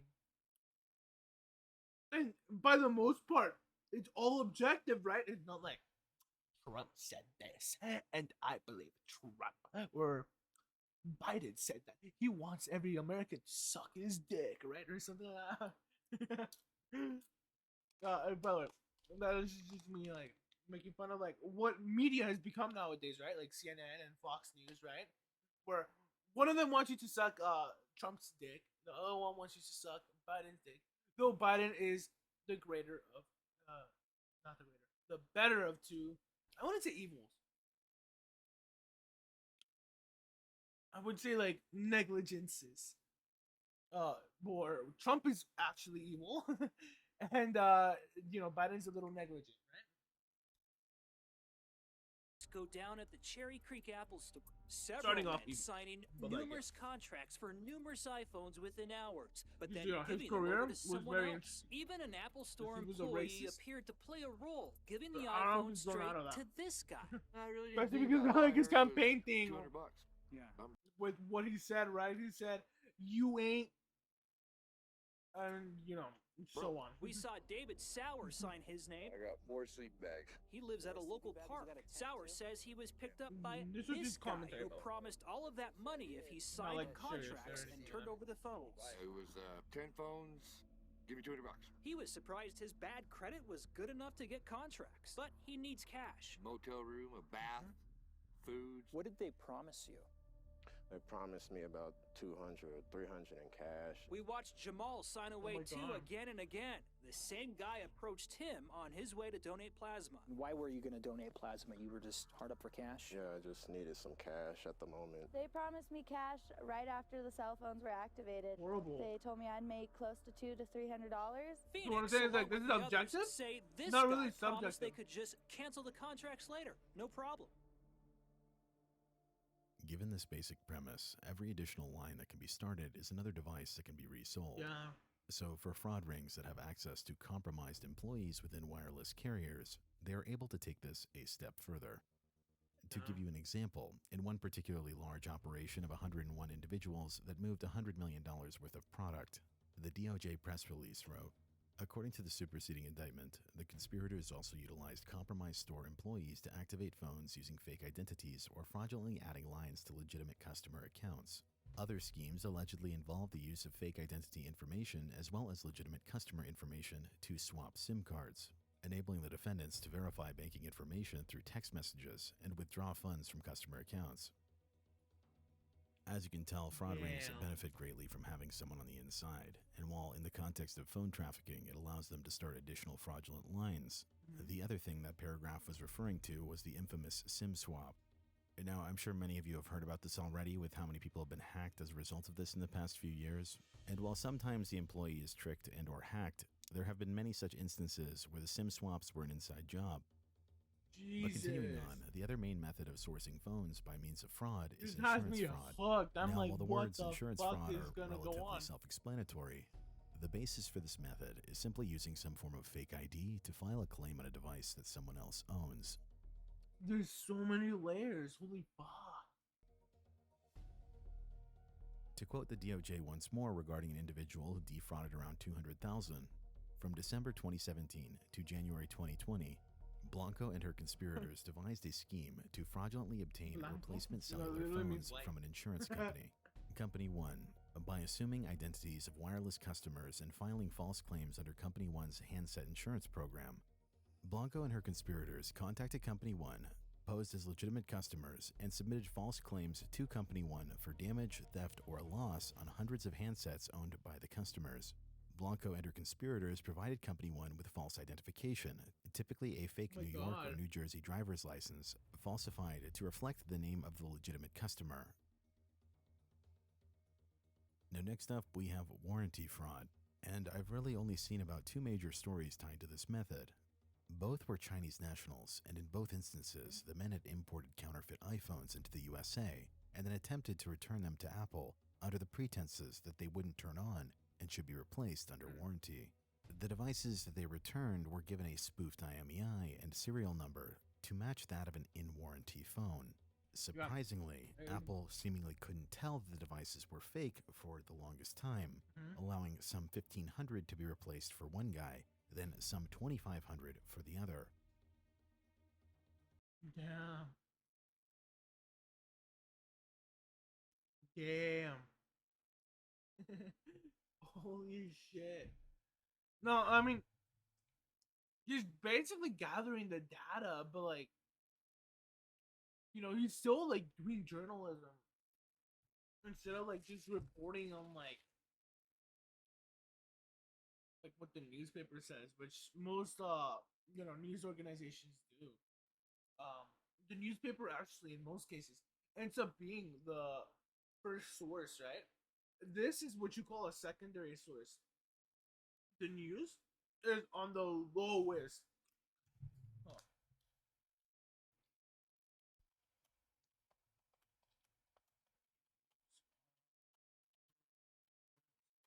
Secondary and first source.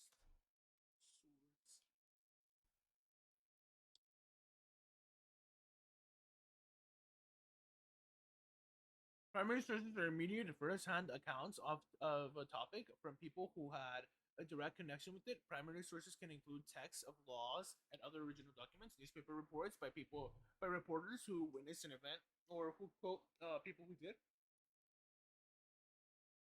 Yeah, speeches, diaries, letters, and interviews. what people have involved, original researchers, data sets, survey data such as census or economical statistics, photographs, videos, or audios that have been captured. Secondary sources are one step removed from primary sources, though they often quote or otherwise use primary sources. They cover the same topic but add a layer of interpretation and analysis. Secondary sources can include most books about a topic, analysis or interpretation of data, scholarly or other articles about a topic, especially by people not directly involved. Documentaries, documentaries are secondary sources, right? And in the realm of research, and maybe even like citations, right? When it comes to like bigger works, you tend to want to use primary sources more often than not, because primary sources are the actual fruit, right? They're the actual thing that you want, right? The actual subject at hand. Meanwhile, the secondary source is more like the tree itself, right? It interprets what the fruit is, right? Or in a sense, it literally gives you what the fruit is in this designated pathway from like basically branch to stem. And yeah, so in this case, barely sociable is a secondary source, but like through a journalistic lens that is impartial to, I guess, what occurs to society, right? In the sense of in the politics of society, right? Which is so refreshing to see because every time, like, look. Oh wait, fuck it. Like, there's war. Florida raises new questions about DeSantis. It's always DeSantis and his character, which should be questioned, right? But like, where's the actual news? You know what I mean? Tropical storm Julia strengthens. That one's actually useful, I guess. But it's in Welsh. I know Welsh. North Korea war, right? Vegas showgirls describe shock of stabbings that left to dead. Actual news. Text between Herschel Walker's wife, ex-girlfriend, at twist 2. What is this, fucking gossip? Oh no, isn't this guy like a fucking a Republican or whatever that's running? Now, just like I said before, but yeah, these are it's basically slandering, but I guess, in my opinion, rightfully slandering somebody that is in a questionable that is a questionable character, right? just the main methods when it comes to fraud trafficking. As you can probably tell, there's a lot of variance with how these schemes are run, and I'm sure there's others, but for now, you should at least have some familiarity.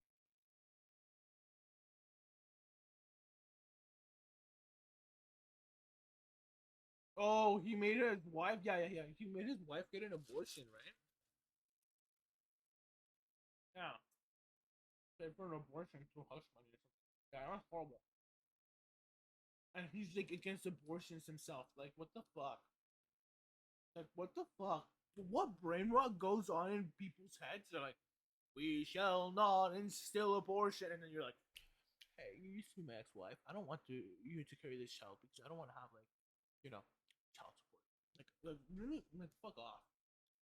With how these traffickers source the Just, phones. fuck off, But what we have yet to touch on is why these phones are ending up in the hands of legitimate retail stores. And that leads me into this next section. Just that burn out like political stuff. The art of fencing. Like a criminal getting fence certain is areas? simply defined as a buyer and seller of stolen goods. But perhaps a better way to understand this term is that fences are the middleman that works to move stolen goods back to the general retail customer. Okay. Interesting. And that being said, when it comes to the discussion of stolen products, fencing is one of those topics that rarely sees any proper discussion. And to date, it's still perhaps one of the least researched subjects in criminology, in spite of how common the crime actually is. To quote one paper entitled Behind the Fence, Buying and Selling Stolen Merchandise from 2003, it states, Police and security personnel in both the U.S. and abroad have been hampered for it is years important by to lack reduce of the information political about the lenses. hidden economy of the Specifically stolen more goods of a market. that's Little because that's the academic actual research lens. exists to detail the market for That is the stolen most goods, useful the in black our market world for right hot goods, the people who deal in these stolen goods, the It's people not who the place purchase for me to them, read or over. the process involved in such As exchanges. we're listening to stuff like The main reason this That's a topic little is so hard to unrelated. properly research is because fencing is a very low visibility crime. Huh? Fencing operations are often legitimate businesses that deal with stolen goods on the side. Holy shit. And in regards to our friends in Haosheng Bay, the use of a legitimate cell phone store and repair center for a fencing front is quite a common occurrence. You may notice that in your town there are often cell phone stores on like every single corner. Many are like these tiny hole-in-the-wall shops that you often wonder how they stay in business. And while obviously not all of them are involved in illegal activity, many of these places can double as a fencing front where boosters locally sell stolen phones to. In many cases, these local cell phone stores are often the ones who wholesale large amounts of stolen phones overseas. And while these phone stores might appear modest, the amount of illicit money flowing through them can often be surprising. That is very interesting. Melanie, There's federal a lot of agents as well those as like that Houston where I police live. officers raided 2 homes in this Oh my business God. here on Harwin, all at the same time this morning. You can see they are still making repairs there. The objective, they say, to take down a $65 million organized crime and money laundering scheme. Here alone, they say they seized 1,900 electric devices worth almost $2 million. Anywhere. According to the feds, the cell phone store would buy What stolen the phones, fuck? many obtained using stolen identities, others from burglaries and robberies. The store would then turn around and resell them overseas for profit. The 2 men, both living in high-dollar homes with luxury cars in the garage, now face a number of criminal charges. A female employee was also arrested. Jessica Willie, ABC 13, That's what they Eyewitness got for News. running I guess a double life. Now, while pretty basically. much any place that deals in secondhand merchandise can be wrapped up in fencing to some degree, whether they realize it or not, the type of establishment most people associate closely with fencing are pawn shops. While pawn shops They're are pawn definitely stores, they're another pawn common stores. fence that lead to the sale of smartphones overseas, the world of commerce, both legal and illegal, has moved online. Where in regards to phone trafficking, it seems that eBay has become the go-to platform for fencers in the modern day. And honest to God, you'd be very surprised at how many people just openly sell stolen products on places like eBay. And taking a look at it, just like this random listing here, this is someone's wedding photos. And then you go over and they even have a photo and it's like, yeah, this was reported stolen by AT&T and here we are openly selling it on eBay. What? That's what it says. IMEI blacked out. Activation status activated. Warranty status out of warranty. Estimated purchase date. Gives you a fucking random date. 2021 dating to then, right? Telephone technical support expired. Repairs and service coverage expired. Repair service and expiration date 2022. Apple Care eligible? No. Valid purchase date? Yes. Registered device? Yes. Replaced device? No. Loaner device? No. Carrier check? Here free. FMI error. Try again later. I said later. Current GSMA status blacklisted USAX, blacklisted by AT&T USA, blacklisted reason reported stolen by AT&T Mobility. Holy shit! They really do just tell you, yeah, this one's robbed. This one's stolen. There's You so can many get in other trouble listings for buying a stolen fucking phone. like this. Now, in my opinion, there's a much bigger story Except here. from death. You just missed the weirdest fucking story ever. Furtively, if you go to a music festival, keep your phone with you. They can steal. You want to watch this shit after I'm done streaming. I mean, Dad's gonna come into my room. No, those are my pants. Fuck, I thought I found my sweater again. Yeah. And by the way, welcome back. Literally, this is inside the illicit world of iPhone trafficking, and it's getting all into the nitty gritty. In regards to eBay intentionally turning a blind eye to stolen products sold on their platform. Look, so I can go to sleep. Oh, before you go to sleep, people are selling stolen phones that literally state blacklist reason reported stolen at AT&T. Imagine buying your iPhone on like eBay or Amazon, and they just blatantly tell you in a little paper, yeah, this phone was reported stolen by AT&T Mobility. Yeah, that happened. Like, that's just so many other crazy. listings like this. Now, in my opinion, there's a much bigger story here in regards Yeah, thank you to for eBay looking at intentionally turning a blind eye to stolen products sold on their platform. While eBay maintains that within their own policies, the sale of iCloud locked and kill switch devices is against their terms of service, as it, quote, encourages illegal activity, for some reason, thousands of sales are still being facilitated by major sellers every single day. And when confronted with this is what eBay representatives will tell the press. Numerous items come up. It's really crazy. eBay reps told me starting in 2014, they cracked down on iCloud locked phones. They said realistically those phones are probably lost or stolen, and they don't want buyers to have a bad experience. Now, eBay reps say there are 800 million items on the site, and there's a group dedicated to working with law enforcement and retailers to curtail stolen goods. There are filters designed to block certain items like iCloud Lock. However, some sellers change how words are spelled in the listing to get through those filters. For example, using a 0 for an O. So eBay says it physically types in searches. What the fuck? We take that intelligence and we'll feed that back into our system. But like I said, we'll also look at those people obviously spelling it with zeros or spaces have obviously hit our blocks before and are trying to, take different tactics to get around them, and we'll take, more severe action against them. Yeah. Furthermore, when it comes to carrier locked devices, if you were to list one today with the words bad ESN in the title, eBay would prevent you from completing that listing, citing the same policy from earlier. Where this gets very interesting, though, is when you poke around with some of the top sellers on this platform. Because it appears that eBay was actively coaching their sellers on how to break their terms of service. Oh my and bypass God. those filters put in place to prevent the sale of these particular items. Yo, that's horrible. eBay's complicit here, man. Sold over $2.5 million worth of phones, and we never had an issue selling bad ESN phones. It's always been allowed. And most people in the phone flipping community have been selling bad ESN phones. Has been no issue up until just recently. You guys work for eBay? So this was a big concern in the community about selling, can I sell a bad ESN phone on eBay?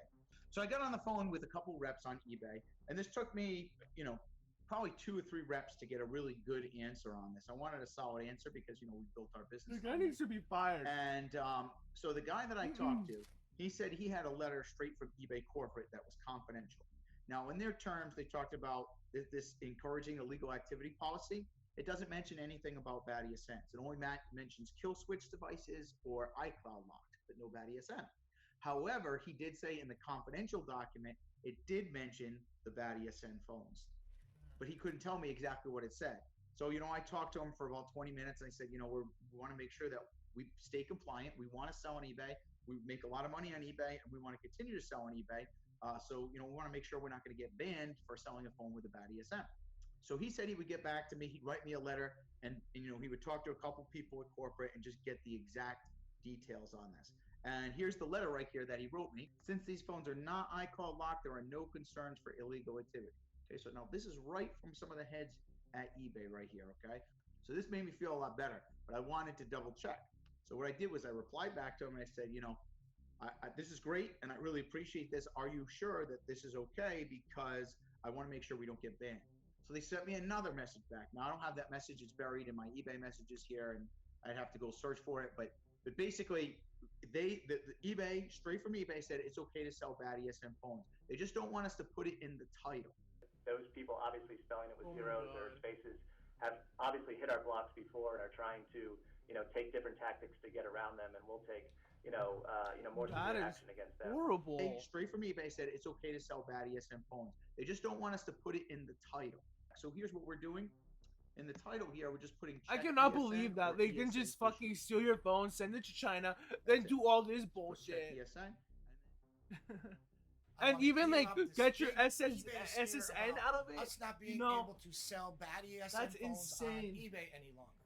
Now, by now, you should know that it's not that bad. Police say they convinced a mentally disabled man to sign contracts at the Park Meadows Apple Store. Basically, eBay is saying we cannot put bad ESN, bad IMEI in the title. And that's not a big deal, guys, if you think about it at all. But if you look up the statistics, and Phone stuff, flipping 90% 101, or okay. something of phones sold on Selling eBay per illicit day, millions of fucking phones are still illegally financed bad ESN. owned and Okay, stolen so this fucking is, iPhones. Get that all Like, clear, what the guys. fuck? There's nothing wrong with us selling bad ESN phones. They just do not want us to put bad ESN in the title anymore, like I teach and other people teach how to do that. That's all there is to it, guys. I've talked to eBay on the phone, like a lot of you have, and if you haven't, you should have. Blacklisted phones is different. We're not supposed to be selling blacklisted phones or iCloud lock phones on eBay anyway, even though a lot of people do. I went to one new repair store today. I got these dirt cheap. I'm going to go home, use the iCloud unlocking software, and more than like triple my money. Today, I will have them probably sold on eBay. And I'm not even talking about all the phones that I've been buying and iPads that I've been buying that are iCloud locked. We removed the Find My iPhone, removed the iCloud, factory reset them, and I'm reselling them for more than triple the amount of money. Yeah, these are indeed fences. These are the now, middlemen. The software might not remove Holy it at the fuck. hello screen, but I have an online IMEI service that could remove it at the hello screen. Depending on reported lost or stolen, there's different prices and different time frames, and the lost or stolen is not 100% guaranteed, but all the other ones are 100% guaranteed. I have an iPhone 6. Okay, what do I ask them? I don't ask them, hey, can you give me the IMEI number? No, because I don't care. Well, a lot of people say, well, why don't you care? What if it comes up, what if it's reported lost or stolen? Don't care. That means it's bad ESN. I'm selling it as a bad ESN phone in my head. I'm appraising it at this bad ESN knowing My guy is taking part in. Oh my god. I am selling it as a bad ESN phone. Did he get in trouble? Tell me he got in trouble. Now, look, for legal reasons, I have to say I'm not accusing anyone of anything. And to give Me these either. sellers the absolute I am not benefit of the accusing doubt, anybody. They do seem to be Legally, collecting I a am bill of sale, obligated and to say they do I'm not seem to be accusing checking IDs anybody with the bad ESN phones that they're buying. But given the fact that we know that many bad IMEI/ESN phones are obtained through identity theft, who's to say that the people that they're meeting aren't using a fake ID too? Yeah. In no way, shape, or form does a few words written on a page prevent a stolen phone from being sold to you. Mm-hmm. But what stands out to me is that basically all of the buyers for these bad ESN phones on eBay are pretty much overseas. And these top-rated sellers will tell you that firsthand. Listing a phone as bad ESN in your title, I've noticed they sell faster than a regular phone that you put clean ESN. Why? Because they're 99% of the time going overseas to overseas buyers through eBay. If you're selling them on eBay, I'm talking about. I want you to think about the sheer insanity of this situation. Under these pretenses, eBay knowingly acknowledges that bad ESN and bad IMEI phones encourage illegal activity. Yeah. Yet instead of making a good faith effort to ban the practice on the platform, they have allegedly stated to their sellers, you can sell the item, but just don't include that detail in the title. Oh Which, in my opinion, translates to, hey, you can do this, but just don't do it out in the open. Yeah. That's really sketchy, considering that eBay as a platform enjoys legal immunity as a marketplace, but still gets to reap all of the profit of the things that fall through the cracks. Additionally, there is plenty of legal precedent to suggest that trafficking blacklisted iPhones overseas will land you in jail. Yeah. Yet when eBay turns a blind eye to it, it's business as usual. Considering the company has openly protested and lobbied against various e-fencing eBay bills, execs it makes me call wonder a just how e-fencing much of the bill company's unfair, business yeah. model relies on fencing operations setting up shop on their platform. Like That's- seriously, if you're I eBay, guess the why big police this revenue when you can run the portion of entire their- thing almost like a honeypot? Let some sellers get big and then let law enforcement bust them every now and again. Yeah. Law enforcement gets to collect and you get to profit off it the whole time. Yeah. Yeah, it gets to the nitty On a gritty. final note, I'll say that between the phones ending up in Haosheng Bay, the phones being stolen at concerts, and the people Yeah. being fished out of their passwords, one motif is very consistent throughout this topic. Smartphone trafficking seems to go hand in hand with a wide array of other various illegal activity. Yeah. And going forward, it will be interesting to see further efforts to combat the problem. Mhm. You see, back in 2012, we saw a huge spike in violent robberies and other crimes associated to smartphone trafficking. And that's when Yeah. this topic really got its first bit of exposure. Additionally, in and around 2013, even the Colombian So it ends cartel up was in the found hand to of have been Colombian tied to this cartel. trade. This Yeah. is what led to further regulation. No. There's an even better link. You know, Pablo Escobar. There was a Pablo Escobar phone funded by cartels. That was basically like a bootleg iPhone or something like that, or bootleg Samsung phone. What you could buy, Pablo Escobar phone. I forget who talked about it. Linus Tech Tips or somebody, right? Yeah, foldable phone from Pablo Escobar. Yeah, the $2,000 Samsung Galaxy Fold for $399, but you can buy the Pablo Escobar phone for $2,000. I know what was I gonna say. It's a way to fund cartels, and a way for cartels to kind of get around the authorities snooping around on their devices and stuff like that, right? Regulation, and while the introduction of the iCloud lock and other countermeasures were effective to a large degree at the start, here we are 8 years later, and the cat and mouse game continues. Well, I'd love to know what you guys think about all Oh, my this. kilobits is so low. What's going on?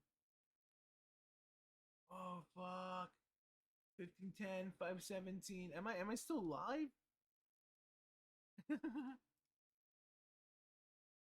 Okay, cool. It looks like I'm still live. Nice. It was just like a little burp, right? This is Barely Sociable. Shit. Have a good night. Yeah. That was insane. Insane.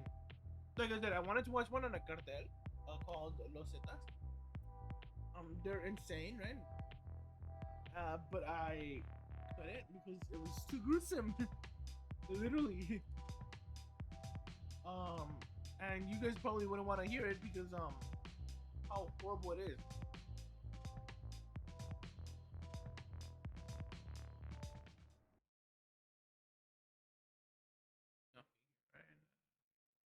So next up is a more informational video on cyber warfare. I guess it more ties in with the topic of last week, which is cybersecurity. But it's still an aspect of like crime, right? The world's new era of warfare started here. Yeah. On the 8th floor of an innocuous Next up is an building actual in cybercrime. Minsk, Belarus. A small antivirus developer based within these walls, Virus Blockada, received an inbound help request. Their client in Iran was experiencing random, repeated reboots of their industrial control computers. It was probably a bug, they thought. A misconfiguration of Windows, or an issue of two programs not playing. All because they're running Windows XP. But the issue remained. This upped the stakes. This wasn't some mistake in Windows programming. This was something purposefully malicious. Soon, Sergei Ulasin, the company's researcher, found some suspicious files on the errant machine. As he combed through their code, he made a discovery that shook the world of information security to its core. This code, when placed on a USB drive and plugged into a computer, could silently launch and execute a program simply by being viewed. Yeah. This was a brand new exploit, a catastrophically capable exploit. All it took was one drive, simply plugged in, to infect one computer. This method of spread was mortifyingly efficient. It was something out of a movie. Recognizing that, the intuitive question was how far it had spread. You all have computers? Check that there's no like weird drives connected to the computer, even though you have like 58% one. of devices. Example, in I have Iran an internal infected with storage this malicious code.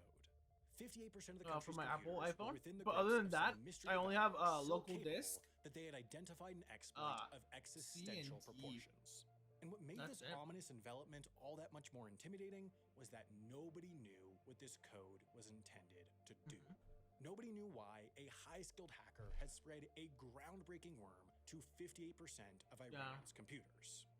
What became clear far quicker is that Virus Blockada's discovery did not gain prominence for the virus itself. It gained prominence because this small Belarusian antivirus company had discovered that the world had entered a new era. Yeah. The world had entered the era of highly advanced, highly targeted, and highly capable cyber warfare.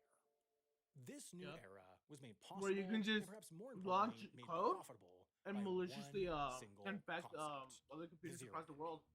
You see, in decades past, national intelligence agencies and nefarious independent operatives focused on gathering information in transit. Rather than sneaking into the embassy, you intercepted the courier. Yeah, exactly. And they knew their lines, their specific lines, and they knew nobody was smart enough, unless you were a cybersecurity company or a you know, like pretty much like Apple or something like that. They knew that you were not smart enough to do that until they were outsmarted, basically. Rather than placing a bug in the phone, you tapped the transmission line. It was simply easier to capture information on the move than at its origin or destination. As the digital age awoke, this MO continued, but then the manufacturers caught up. Apple, Microsoft, Google, and others all started encrypting data as soon as it left devices. Shielding information behind complex mathematical systems, encryption by this time was, for all practical purposes, perfect. Yeah. Therefore, the strategies behind digital espionage had Nowadays to change. is not. The snoops needed a new way to get in. While the math behind encryption may be infallible, people are not. The devices on which data is created and stored, phones, computers, servers, and more, are created by people. Yeah. Therefore, the devices have holes. Yeah. These holes are They're referred not to perfect. as 0 days. Any software has vulnerabilities. Most will be caught before release, some will be caught shortly after and quickly addressed with a patch, but a tiny minority will go unnoticed for weeks, months, Years. or years. Like In the the log early exploit. 2000s, hobbyist hackers spent their evening What is it called? Exploit. Log4Shell. The thing with Minecraft and how people can hack a scrolling computer through by code looking for these exploiting that bugs. exploit. Faced with hostility and legal threats when reporting vulnerabilities straight to its software's developers, many would post about their findings on online forums, earning little else than bragging rights. Early information security companies would repackage this information and include it in a digital threat alert system for companies and agencies, notifying them when their software might have holes not yet fixed by the developer. Yeah. One such company, iDefense, found itself faltering in 2002 as they were selling the same information at the same time to the same customer base. They simply had zero competitive advantage. So, they created one. They decided to start paying for exploits. Hackers would come to them with a bug, and in exchange for their silence, That's iDefense would pay anywhere and between that's a why they're couple known as hundred white hat and a couple hackers, $1,000. gray hat hackers, iDefense and would then black alert hat the hackers. software's developer Black and hat its own hackers, customers you know, we before work the on competing here. information security. Types of hackers. There's so many actually. Here it is. Types of hackers. White hat / ethical hackers. The white hat hackers are types of hackers who are professionals with expertise in cybersecurity. They are authorized or certified to hack systems, right? They work for the government, organizations, by getting into the system, blah, blah, blah. Black hat hackers are also knowledgeable computer experts, but with the wrong intention, yeah. They attack other systems to get access to systems where they do not have authorized entry. And that's the difference between black and white, right? Now, there's gray hackers. The intention behind the hacking is considered while categorizing the hacker. The gray hacker, hacker falls between black and white hat hackers. They are not certified hackers. These type of hackers work with either good or bad intentions. The hacking might be for their gain. The script kiddies, you know what I said. Basically, people just are like, "Oh, I press a button," right? And they just fucking distributed basically what is it called? Distributed out of service attacks. Distributed denial of service attacks. There we go. Oh my god, see, I fucking saw that.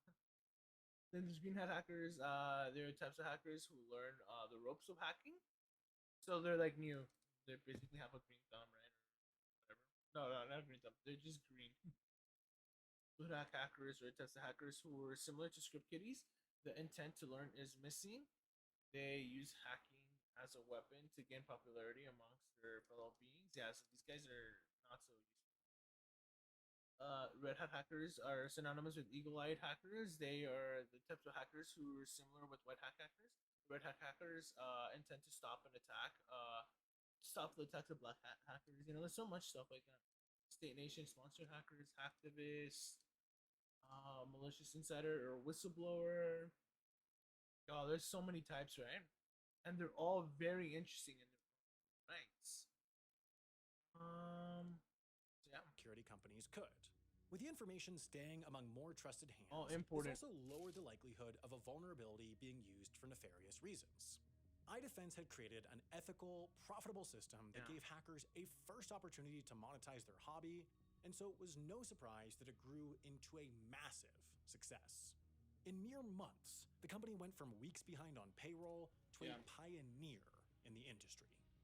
But then the calls started coming, and the area codes were local. The Chantilly, Virginia-based company was fielding inquiries from around the DC Beltway.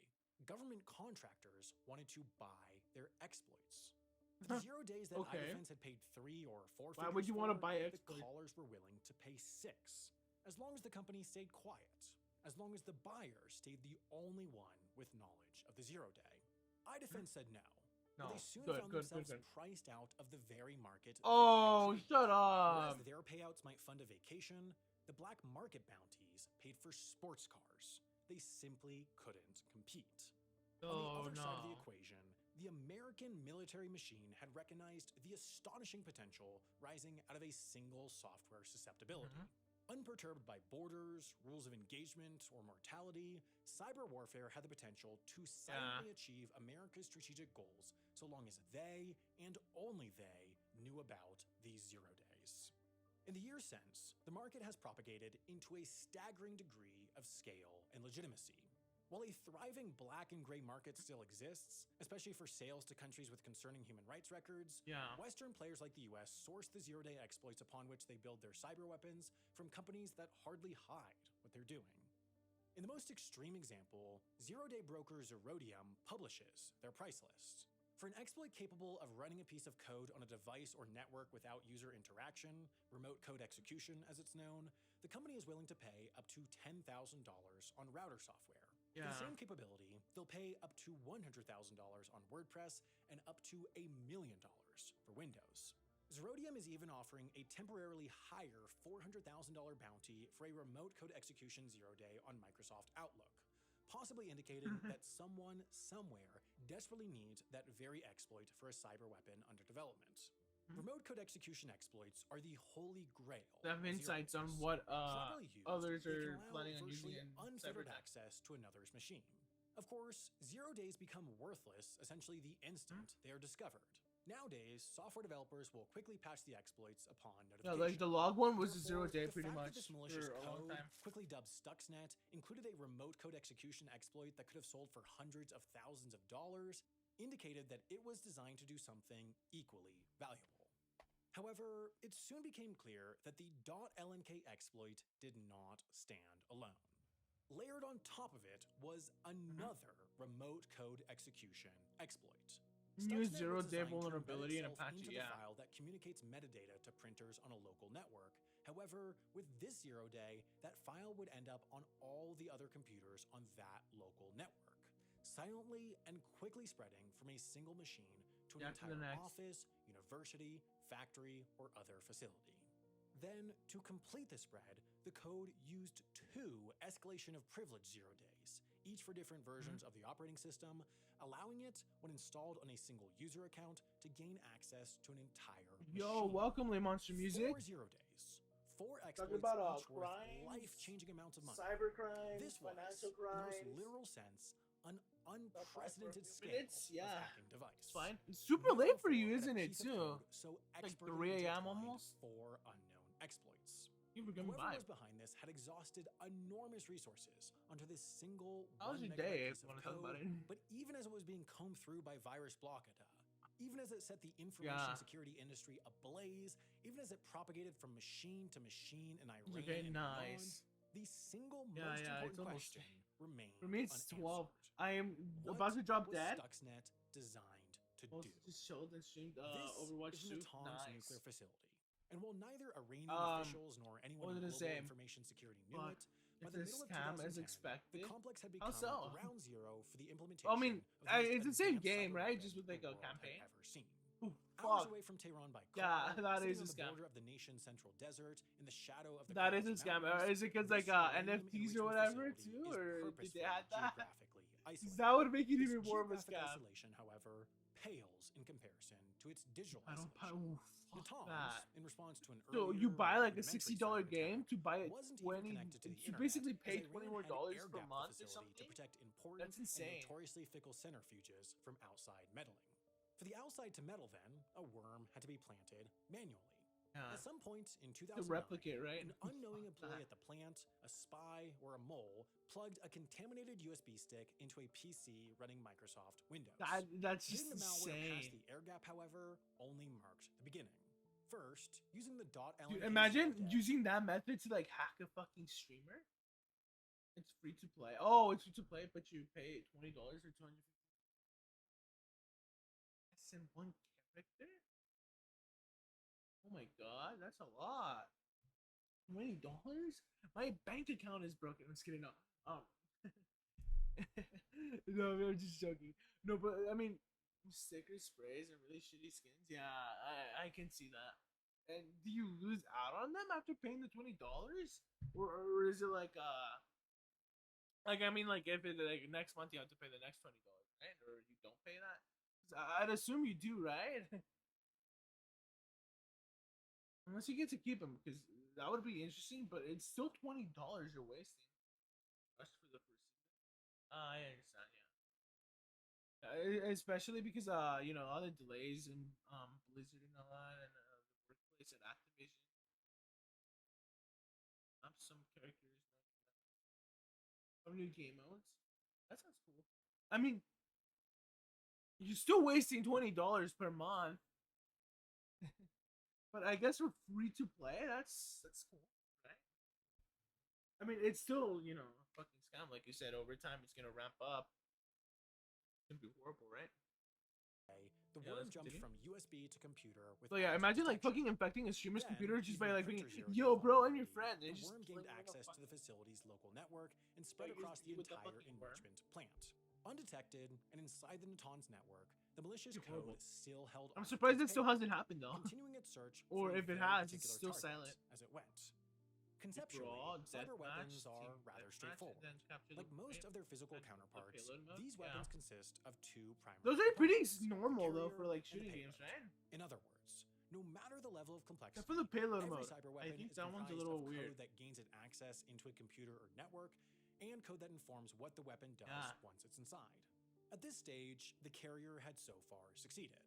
Stuxnet had access to any and all things going on Literally here. Overwatch throughout 1 with the tiny administrative update, and yeah, monitoring pretty areas of the much. facility. And they had that the new enrichment processes character, right? surrounding infrastructure. The Tsune code's one or payload whatever? and, by extension, the malware's authors, however, weren't interested in crashing the plant's communications network or delivering a one-off denial of service. Instead, they worked towards something more tangible and long-lasting.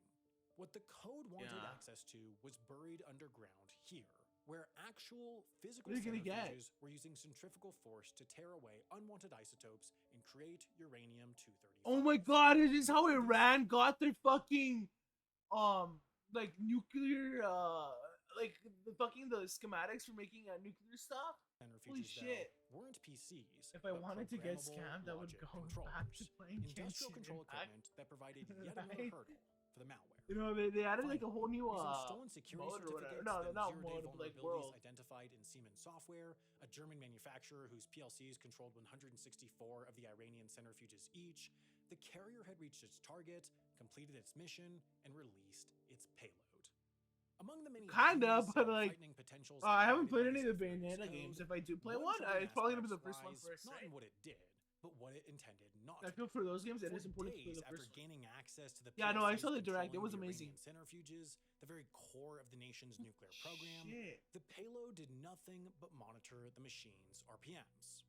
Then, after nearly 2 weeks, the code would briefly speed the centrifuges up to 1400 hertz, well beyond their normal operating range of between 800 Oh, and that's 1000. gonna land in Weeks after that, disaster. The code would momentarily slow them down to 2 hertz, leading to increased wear and tear, and thus failure. All the while, as the machine self-destructed at a slightly above average rate, the worm reported to monitors that the centrifuges were running at Party average movie, RPMs. yeah, it looks good. I There's think I'm gonna nothing see it. here to see. I just need to find the Essentially, day. if not managed to unintentionally I've been so escape from busy. the facility, Holy shit. Stuxnet could have potentially continued Yeah. to cripple Iran's nuclear ambitions from within for years. Oh, okay. So they perhaps already decades they made their own before program, detection. but it Therefore, was prior sabotaging to June of their 2010, program, right? the piece of code was simultaneously invisible Dude, that's and insane. physically destructive. A cyber weapon experts couldn't identify, but one that was destroying hundreds upon Yeah, hundreds there was of definitely something going strategically on. invaluable Iranian centrifuges. It's been more than a decade since Yeah. Stuxnet was first identified. Still, Yeah, no one that has is officially scary. claimed responsibility for this first of Like its I said, kind I'm, weapon. you know, that happened to Iran, but like, I mean, there's nothing to gain out of streamers, but like, I'm surprised again that this hasn't happened to a single streamer where like they get like, you know, injected with the worm in their computer, their personal computer or something like that, or get spied on. Because, you know, there's a lot of crazy people out there, stalkers, whatever the like, right? That would love to get information on streamers' locations, you know? And yeah, I heard the knocking. Oh, I was gonna say a story about knocking, but today's not the place because today's just like more informational and I guess like scary, like I said, in the sense of like, you know, like what you can do with all this shit, criminal. Dude, you could have went to TwitchCon. No, I couldn't. Not at all. I had like 2 meetings yesterday. I missed one of them, for my club, and the other one was like basically like, so you want to get to grad school, right? And I'm like, yeah, but my GPA is a 2.9. Feel that? The fucking professor went from like, despite me having like fucking info or excuse me, like a lot of more experience in projects and stuff. That's so bad, yeah. No, that is. No, like the sad part is I have so many experiences in projects and shit like that, right? Because I was in like basically 2 last year, and that was my sophomore year. Like everybody else is like, oh yeah, I did my summer internship. I expect a 4.0 GPA. No, it's a 2.96. That's what I told him. I was like, I don't want to be pedantic, right? So I'm gonna say it how it is, 2.9. Because like, here's the thing. I'm that person that will realistically pass all their classes, but I'm not gonna stay here and be like, Lane Monster Music, I'm taking 8 classes. I will get A's on all of them, right? Because that's unrealistic. I am actually taking 8 classes. 3 of those are 3 credit classes, and the rest are like basically heavier classes that are 3 credits each, right? It's a lot, right? So that's what I told the professor, right? Yeah, so like, I like, you know, feasibly, I can't just be like, motherfucker, I'm gonna get a 4.0 this year. You know what I mean? Like, it's not happening. Yeah, exactly. And even then, you gotta remember, like a lot of these people, like they just see the GPA and it's like, you have to hit the goal, you have to hit the quota. For me, that quota is just useless because my whole high school career was trying to reach the highest GPA I could, and only for you know, basically one of my friends to like, you know, reach me, not outreach me, but like be like a step higher than me, get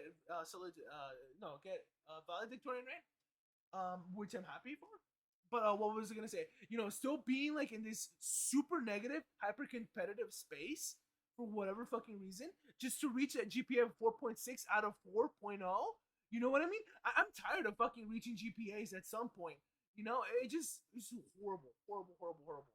Dude, I feel like the reason you are not hitting the goal on Twitch is due to like the hour you stream at. No, yeah, that's definitely it. You stream like so late. Yeah, literally, like I said, this year I'm taking 8 classes. There's a reason why. The other years, honestly, this is just my like happy time. In the sense that like, you know, I was over with like homework. Homework was done, out of the way. And I stay up this late anyways. Like by 12, I'm usually asleep. But like, you know what I mean, right? No, but you're right. I do sleep. Right. See, now I'm like fucking shutting down. This is what I mean. I'm like been sleeping at 12. And I'm like, if I'm wrong, I love you really good. I'm like, oh, blah, blah. I'm like talking like that. I know, like this is some secret storm teams are required. Yeah, put your stream to always on. Hell no. Hell no. Somebody's gonna be like,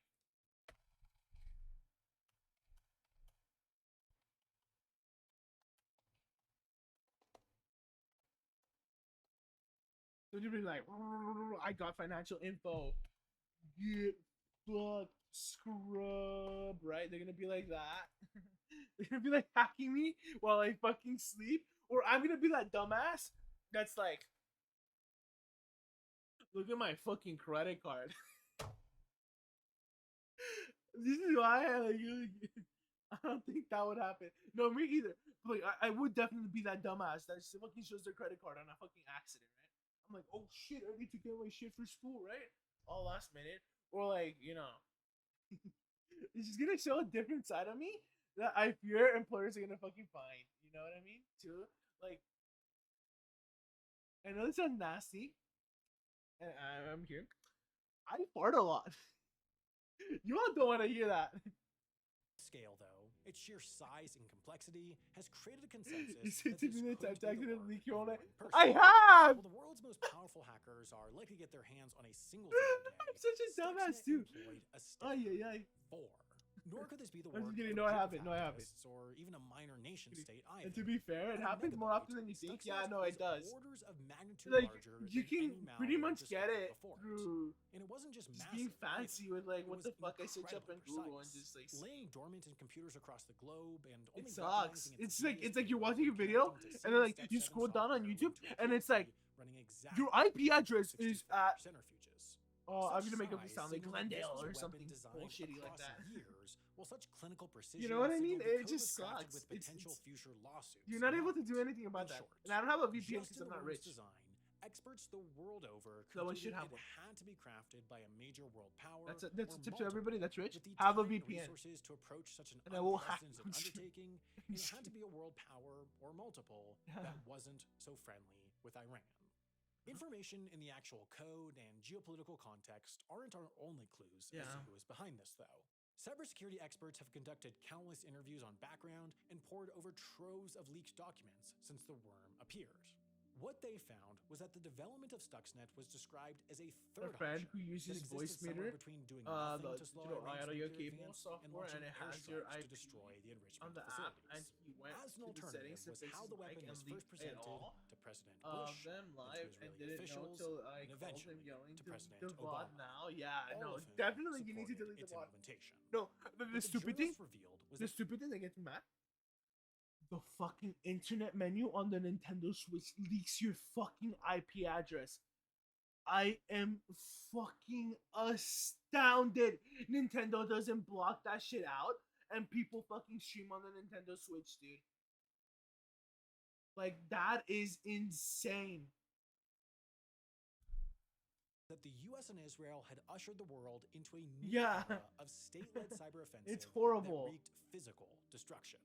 Before this point, Like, the IP address the US is like for the NSA and device Unit itself, right? 8200 Like, used cyber there's, divisions to you know, defend and similar things that you can, like, Now get out they of were it. going on the For offensive finding out the other by devices crossing IP the addresses, Rubicon, but, though, like, and getting caught, you know, the actions of the U.S. and Israel horrible. have opened Pandora's box. Yeah. Though Iran denied involvement, It's in just like, 2015, at major this American point, banks like, were I'm hit just with a done. concerted attack. American intelligence identified it as retaliation by Iran, and a worrying lesson as to how quickly the rivals' cyber capabilities were expanding. Holding up American banks in It's 2013, crazy. however, This is only why I want to get into like began. cybersecurity, but at the same time, I Since want to the get US into like unleashed quantum Stuxnet, computers. But then I other also want to get nation-states into have like worked to close the computer cyber engineering. weapon gap. Fucking- Many of which the I don't U.S. know, has, fucking at Microsoft. best, a tenuous Maybe relationship. Nvidia, with. who knows? North Korea, largely through its state-backed hacker organization, the Lazarus Group, was able to infiltrate Sony Pictures in 2014. Yeah, because shit like Then in this happens. 2017, Like, you gotta the work for a country's company and WannaCry help them ransomware out. forced the UK's National Health Because Service at least here in the U.S., Apple's like basically Every like year, China's adjacent to cyber the warfare U.S. division government grows at some stronger from point. talent scouted and To zero some days degree, identified right? at the Tianfu Cup, where competitive hackers tear into Google, Microsoft, Or even and Apple Microsoft, software. yeah. In 2017, Russian cyber attacks brought Ukrainian banks, utilities, and government agencies to their knees. In 2021, ransomware software locked up the US's global pipeline. Increasing That the one's speed at horrible. which That's the rest one of we're gonna world go to catches up next. the US Wanna is the Cry, I'm fact pretty sure that did that one. American weapons If I are remember spreading. properly. Or The it was United around the States same has time. long been The considered a only thing I leader, could if ever not did the was leader in accidentally cyber go warfare, live or work but a on a 2017 game leak by a in hacker group studio, known as and the I Shadow leaked some of the Brokers code, like, unleashed the realized American I had NSA's no hacking tools viewers. for the entire world to use. Nice. Today, experts That's have a lesson reached a learned about concerning keeping OBS consensus. open. Yeah. The No, don't do that. capability for catastrophic For cyber me, warfare exists more OBS acutely is not now on my other than laptop. at any point before. At least not connected to my changing Twitch the account. very landscape Because you can for only have like current one and future account conflicts. Traditional weapons device? have consequences for the aggressors. If Russia were to deploy a nuclear weapon, mutually assured destruction would dictate a swift response for the target nation. Cyber weapons are different. It took years for major media organizations to start pointing towards the US and Israel as the forces behind Stuxnet. And much And of then the there's that proof other came from one. I forget what tacit it's called. acknowledgement by the American and Israeli government There's like an officials Israel themselves. When the stakes get virus or raised, spyware that so spies will on you. the secrecy. It's Cyber been spying warfare on like has US the potential citizens. for destruction without consequences. In this new battlefield, there are no rules of engagement, there are no Geneva Conventions, there are simply cutting-edge aggressors Yeah. and vulnerable targets who have not yet And realized most of the victims end up being people like us, you know? Experts believe We're just that caught in today like the represents a waiting period. in between. The weapons exist, they've Between been the developed, crosshairs. and they could even be out there Yeah. already, embedded in the world. Sad, it's real sad. Dormant until the time comes for them to unleash their destructive potential. But by and large, that time has not yet come. Faced with the reality that each individual weapon can only be used once until vulnerabilities are patched, the nation states and organizations behind these have yet to find the will to unleash a truly devastating attack on a major nation. An attack that will wake the world up to the truly existential nature of this new battlefield. He's But speaking like that, time like he knows is how to coming. solve it. The big one's coming. He looks so Wars will funny no right longer now be since we fought can in hear far-off the lands that the can be sounds. ignored simply Yeah, by I turning know, off right? the TV. They will be fought in the I'm just like- technology that has come to And then I'm envelop singing every along. I'm like, moment of modern life. The US and Iran have had an incredibly tense relationship for the better part of the last century in the context of what led to Iran's nuclear program. just like vibing and out therefore to, what like, led to the music. US's development and deployment of Sounds, whatever it Stuxnet stretches back into the 1950s. And also like just like, you know, If you want to learn commentating about that other whatever side of this little I topic, have or whatever I'd lot I highly have. to recommend you say. watch Real Life Lore's Modern Conflicts episode about Oh my US god, there's this Iranian real life relations on lore? Nebula. That's exclusive to Nebula since YouTube content Oh, when guidelines make what it the tricky to fuck? I cover thought they're related to them. Cool, I didn't know that. You know, now let's go to Wanna Cry. They're gonna make me Bomb cry. explodes in Rome. Ready for the new Pokemon game? Yes, No I one is am. I'm injured. gonna buy those. Brazil But I need declares an a end to scholarship the money Zika virus as cases because decrease. my school's like withholding it Band for whatever called reason. Paramore releases their 5th studio I album, hate that. and in the farthest reaches of cyberspace, Oh fuck. the small crypto worm is searching. Oh my god. Wonderful visuals. Oh my god, I'm just I'm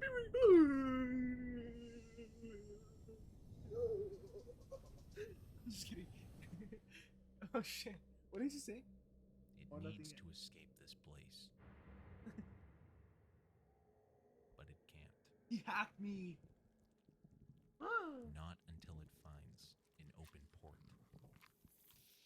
Oh no, Most of Ruben, them you're are going to the secure. Matrix. Exactly. You can argue, I already am. You know, Remains OBS. vulnerable. Needs to find a port. In the depths of the NSA, Oh. an exploit is discovered. Researchers find a vulnerability in something called SMB, a communication protocol for shared access between files and devices. The worm is created and kept as a secretive defense against future cyber attacks. Because you gotta never reveal One night, day zero exploits, right? a link Lost in appears on translation. social media. The link leads to an anonymous Okay. content sharing platform. What is this fucking The 4chan? platform leads to files Okay, W. encrypted with the password. 3 folders are inside. Huh? Among these is a familiar face. Eternal Blue. These are called zero-day RCEs. When executed, they'll begin infecting computers with backdoor This is entries. stuff I should have shown off last They week. won't make themselves. But available it's still right away. cyber crimes, right? In Instead, some degree, they'll patiently sit. because they're used. They're tools used by criminals. The crypto worm begins work. WannaCry.exe releases a password-protected zip file onto the computer's main. Imagine if viruses actually did that bullshit, dude. They went into your desktop, fucking, you saw it fucking flying in there. It downloads a Oh, I would be so scared to use a computer. Like that'd be like the closest thing to having like a ghost existing, right?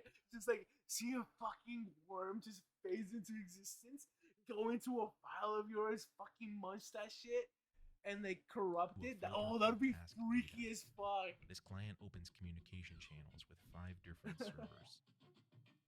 The worm wants to ensure it can write files on every hard drive as fast as possible. To Then it accomplish fucks up the this, capacitors it opens and command everything. prompt, then runs. Now, with full unprecedented access, it runs commands to terminate every last connection to the outside world. Next, it scans all drives for the following extensions. It locks them behind an impenetrable wall of encryption, then tags them with its mark. It then clears all recovery and backups, then scans for any computers connected to the same network. And infects them Found. too. It repeats the process indefinitely. After successfully capturing its victim, it displays the simple message. Wanna decrypt? Oops, you have to pay in Bitcoin. Congratulations, they Monster Music. You have to pay in Bitcoin now to watch this stream. You are watching Disrupt. This channel's awesome. The head of cyber defense operations at Microsoft releases a statement. Due to the elevated risk for For disruptive cyber attacks at It's this too time. late. Telefonica, a Spain-based telecommunications Telefonica. company, halts their operations. FedEx apologizes to their customers. Yeah, I remember this day. More than 15 Like the national phone health lines service went down or facilities something, around right? England, and all of their patients halt. Kidding. No, I think that was something else. I think that was the actual cyber attack from like Russia A or total China of or something. 51 Bitcoin is sent. Back then, this was I think around. it was like a year ago or two. Today, it's around. Yeah, that's a lot. The files remain encrypted. Like unfortunately, Bitcoin went down. Price.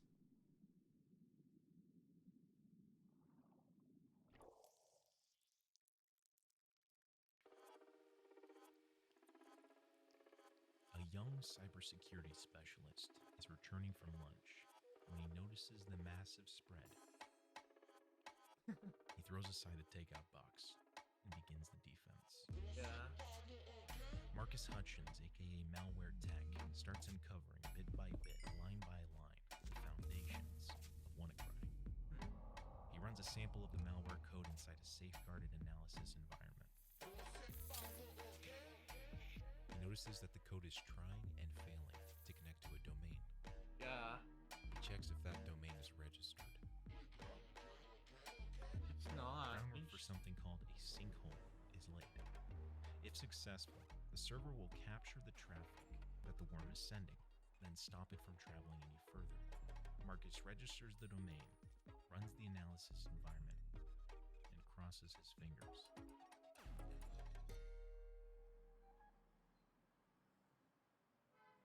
Okay. He's probably gonna go to the second story, right?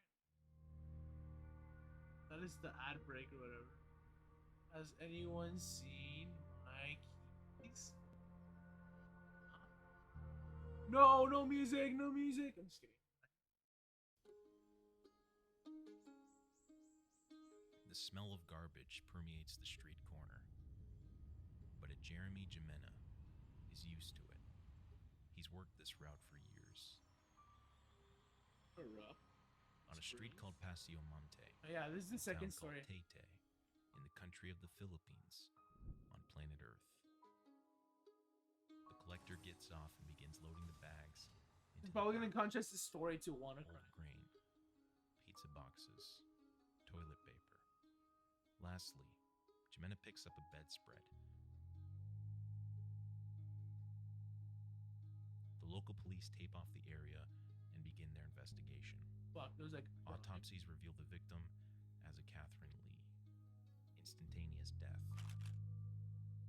Days later, her husband requests that the case be elevated from the local police to the National Bureau of Investigations. Agent Rizaldi Rivera is on the job. He discovers that Catherine Lee was a real That was estate a stock video.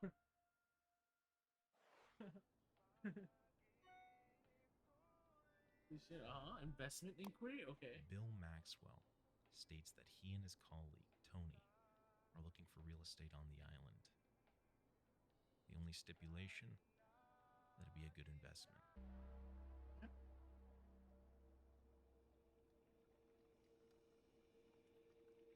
Bill and Tony introduce themselves as Canadians. Catherine Lee introduces them to her two other real estate brokers that would be joining the tours. Interesting. Somewhere along the route, the two brokers split up, and Catherine Lee is murdered. Agent Rivera tries tracing the plates of the silver Toyota, only to find it had none. He checks with the security guard at one of the properties the convoy viewed. The guard procures a registration number from the vehicle's temporary tag. He cross-checks this with the local Toyota dealership. He traces the bullets to a .22 caliber handgun. He tries running the names of the two Canadians in the Bureau's immigration database. Bill Maxwell, Tony, no last name. For the next 3 years, the case goes cold.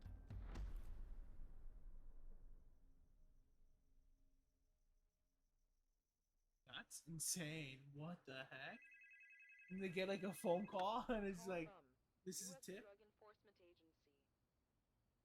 Press 1 to Across cyberspace, the two Canadians were emailing back and forth with someone in the United States. This was received by a screen name Rambo, who subsequently forwards the Oh my god, information to Rambo? another I'm just kidding. individual, screen named Benny. I'm just kidding. Benny wires more money to Rambo, who uses it to buy a .22 caliber handgun.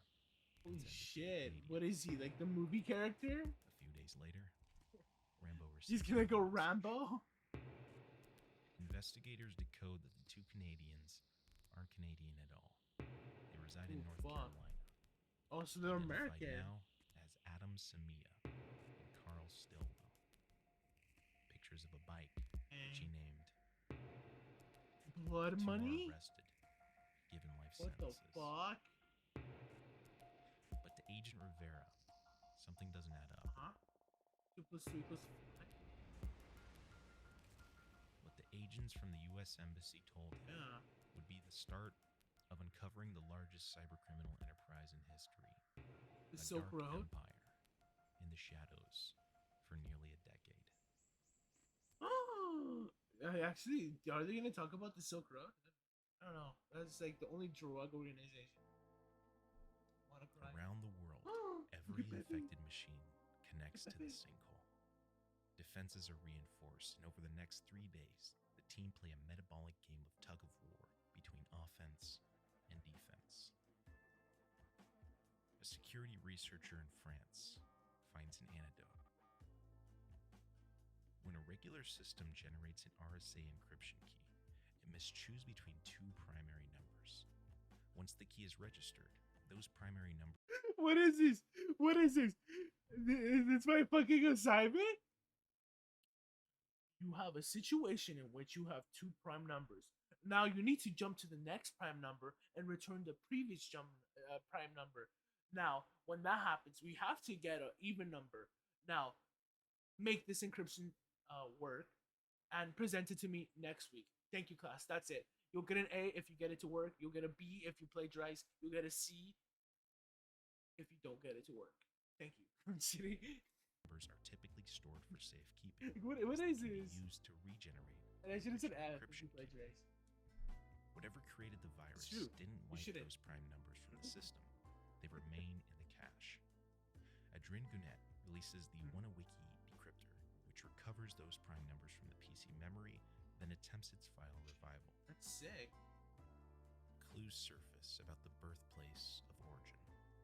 The NSA? First clue, the ransom notes appear to be machine translated from English. Next, the inner files contain fonts in the Hangul language. Ooh, okay. Lastly, the metadata points to a computer that was used to write the viruses being set to the UTC time zone. UTC, yeah, that's However, on the other this side of the is world. as far as they get. Over the following years, variants spawn in the wild.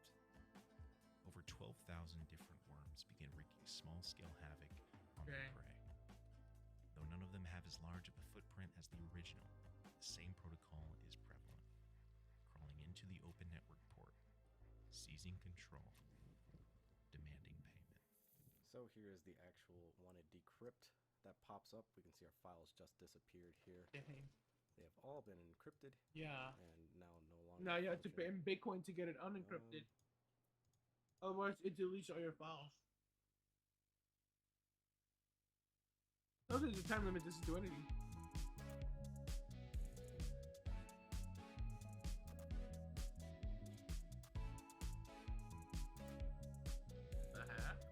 Jack Roma, VR enthusiast. He's a VR ad? What's going on? Integrated cable management? Uh-huh.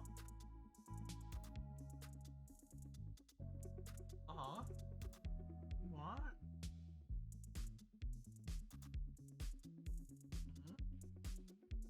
What's going on? Oh, this is bad. Oh shit. Oh, it's sick. I like it, and I love them. This is a good channel. You all should support them by subscribing and viewing their video. I'm disappearing.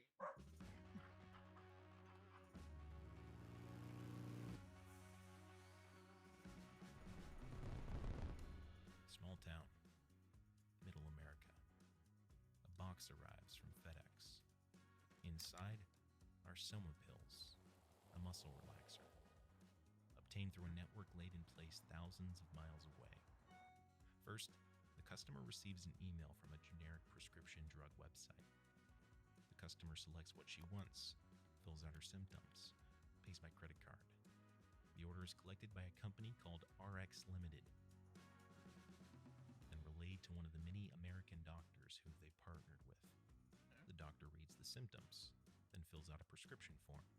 The form is then sent to an independent pharmaceutical retailer who reads the prescription, fills the order, and sends it right back to the customer.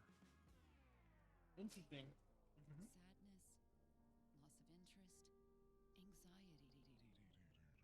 The pipeline is, for the most part, automated, with customer service being handled at call centers in Israel.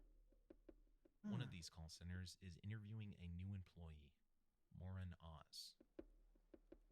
Yeah. You heard about the job from a friend's brother-in-law.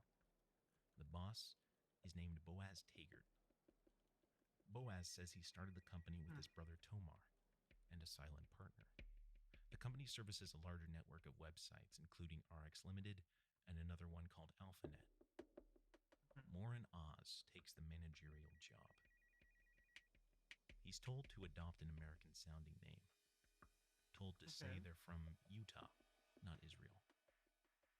Their biggest sellers are Soma, Fiorset, and Ultram. Occasionally, one of their prescription funnels goes offline. Regulatory issues. Then, it returns. Over the subsequent months, the company grows rapidly. Steady, That is upward insane. growth. Oz is making Like good a money. drug ring? Decides to take a vacation. Upon returning, he finds that Boaz has left the business. His brother Tomar is now in charge. Over the next year, things continue normally. Steady, upward growth. Then, I'm your boss Tomar's now? out. The heck? Signed, Oz inquires with his co-workers.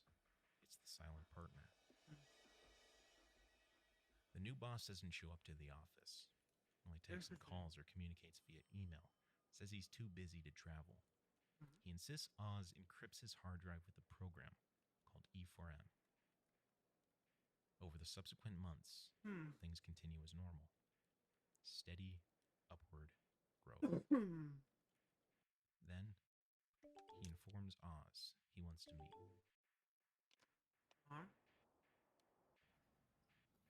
Oz and his coworker Berkman finally meet their boss.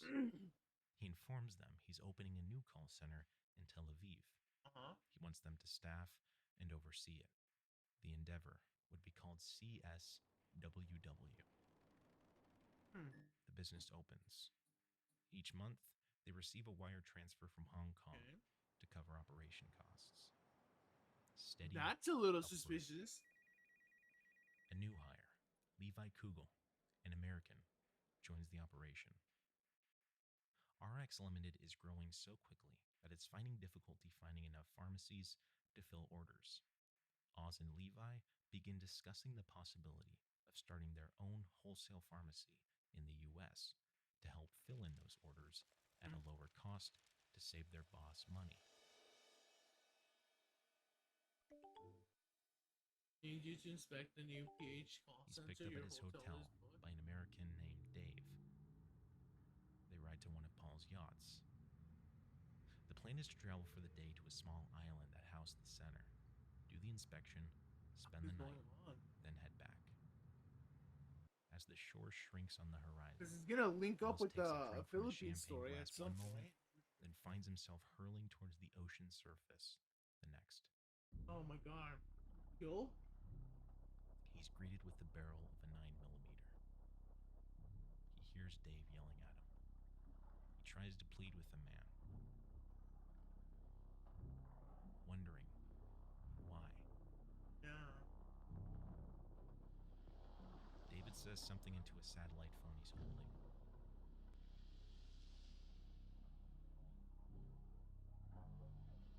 He's pulled back on board, driven back to the hotel, and dropped off.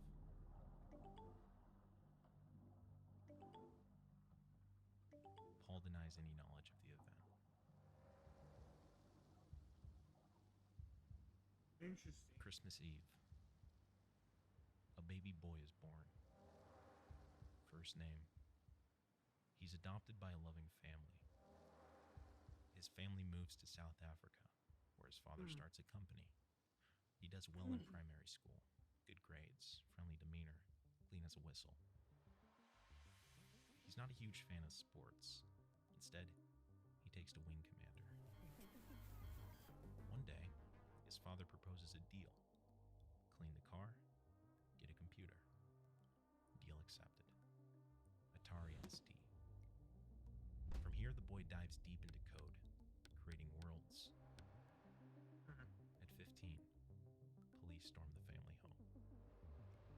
Oh fuck. arrested. So he's like making something illegal. Or rather, 16, he drops out of high school. At 17, he moves out. By the late 90s, he's married and residing in Australia. And he's just released an encryption program.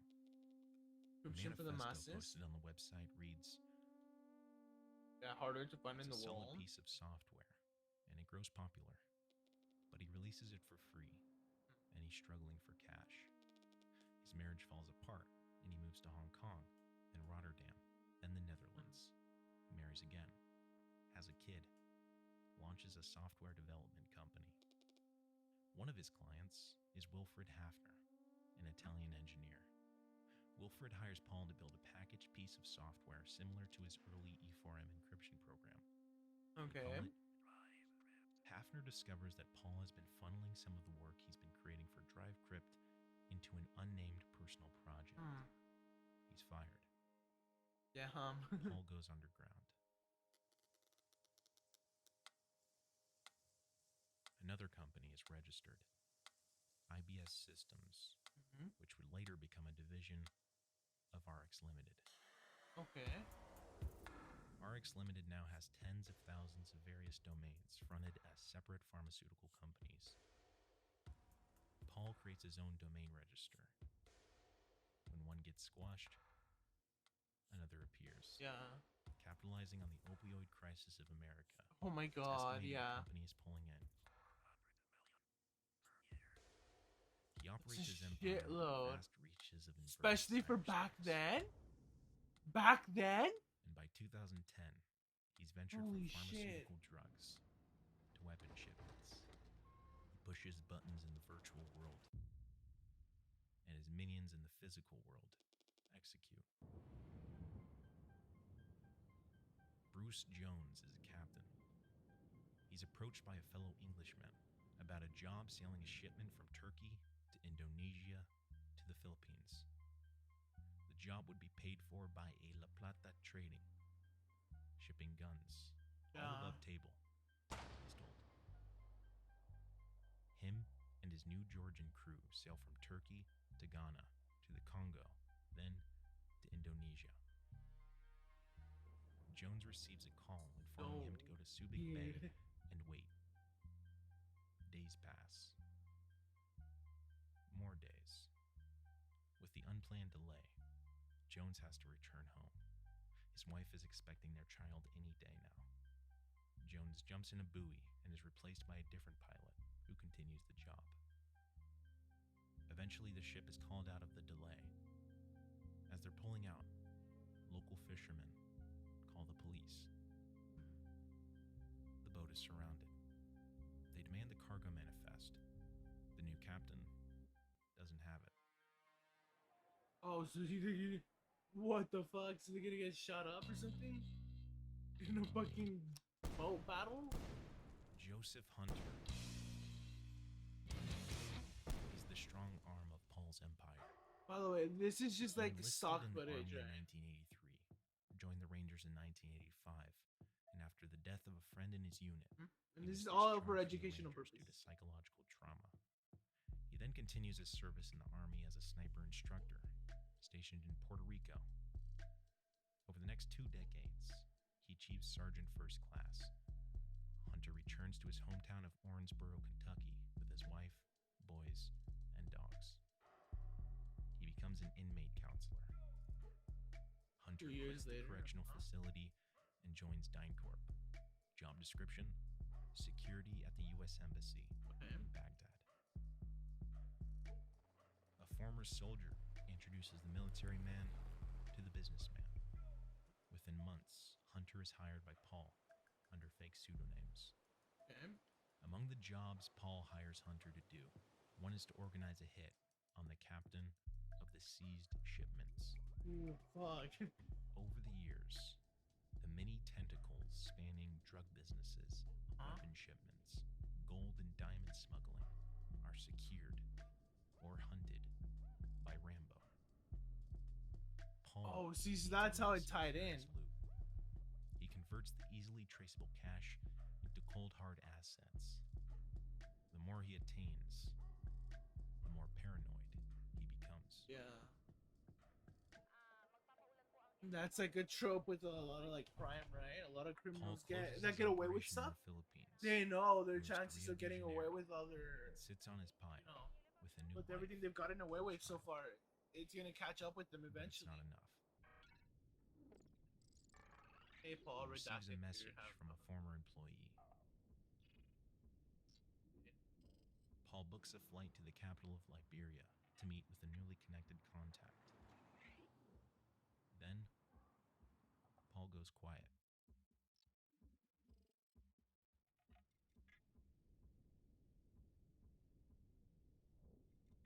That's a job, big one. South American partner need ex-military Hunter specialist. goes back to work. He needs to assemble 3 guys for a quote-unquote special job. He spends the next few months sifting through resumes from mercenaries. Good. A few stand out. Zaborski, an ex-Polish police who said he provided protection for President Bush and Pope John II while in Poland. Holy The shit. second is Gogol. He served in the German army and moved into private security, specializing in tracking down Somali pirates. Okay. Gogol connects Hunter with the last one, Filter, a family man with 2 young daughters. Hunter arrives in Thailand, the first time they've all met in person. The Colombians have a series of small-time jobs for the crew, mainly counter-surveillance. They're stationed in various positions at pickup spots, tasked with ensuring police aren't monitoring things. Then, Paul, under the name John, sends an email to Hunter, under the name Jim, about a snitch inside their operation. Okay. They would intercept a meth shipment in Liberia, in which the DEA agent, or snitch, was supposedly It involved. reminds me of those like games like GTA. Like, we're gonna intercept this trade or stands this operation. Waiting for the last coordinates from Fuck. Hunter. Like Call of Duty too. Joseph Hunter is detained. Good. Followed by Saporsky, Filter, and Gogol. You know what's crazy? You just see them in like casual wear. You see them wearing Nike. You know, that just points to like how it just could be anybody fucking working for these evil organizations, right? In the back, they find boxes upon boxes of FedEx Corrupt shipments too. full of medications. Kim Brill, a DEA investigator at Minneapolis St. Paul, begins digging. She gets a warrant and searches within FedEx's records, leading her to a company called RX Limited. Alongside, she finds that hundreds of pharmacies sprinkled throughout the U.S. are shipping under the same FedEx account. First the shipments, then the pharmacies, then the websites that those pharmacies receive their orders from, then the servers behind those websites, and finally, the company behind the registered domains. The paper trail leads them to Hong Kong, in which they discover millions of dollars flowing in and out of various shell companies. Vishnu, East Asia Escrow, Ajax Technologies, all connected to central accounts held by one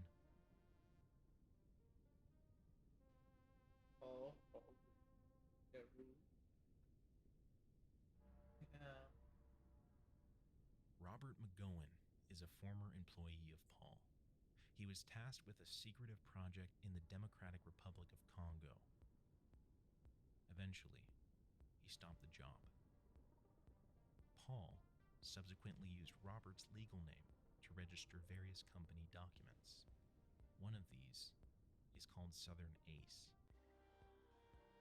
Southern Ace is then used to funnel money into one of Paul's Somalian militias. After a while, Paul abandons the project, stops the money transfers. Local authorities uncover more information about the militia, then relay it to the FBI, who are led to Robert McGowan. Robert receives a call from the DEA with an offer. If all here, yeah, Paul holy takes the bait. shit. He boards the Got plane to baited. his Colombian associates, What the hell? steps onto the runway, and is seized upon by the agents.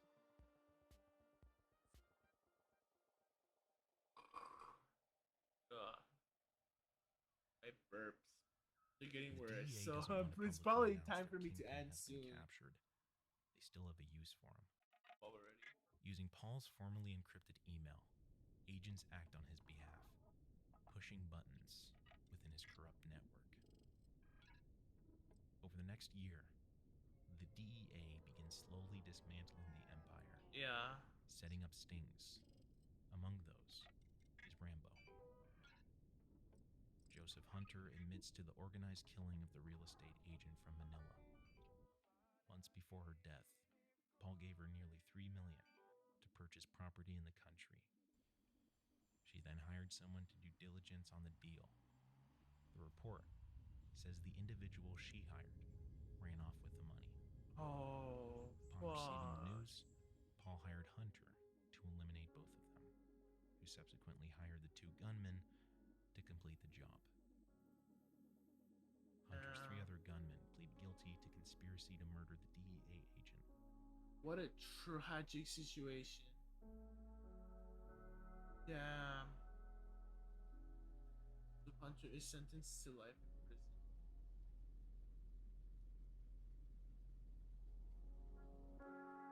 Out of Paula Rose, estimated $1 billion empire, 500,000 has been found. That is so little. Holy shit.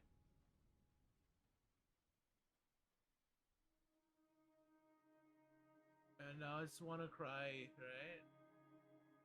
There are 1,000 different Unless it's like over. Yeah, it's over. possibilities for anything.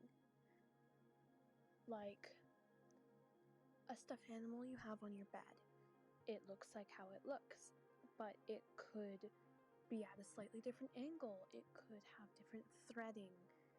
It could be infinitely different. I'm getting hacked into Don't the know Matrix.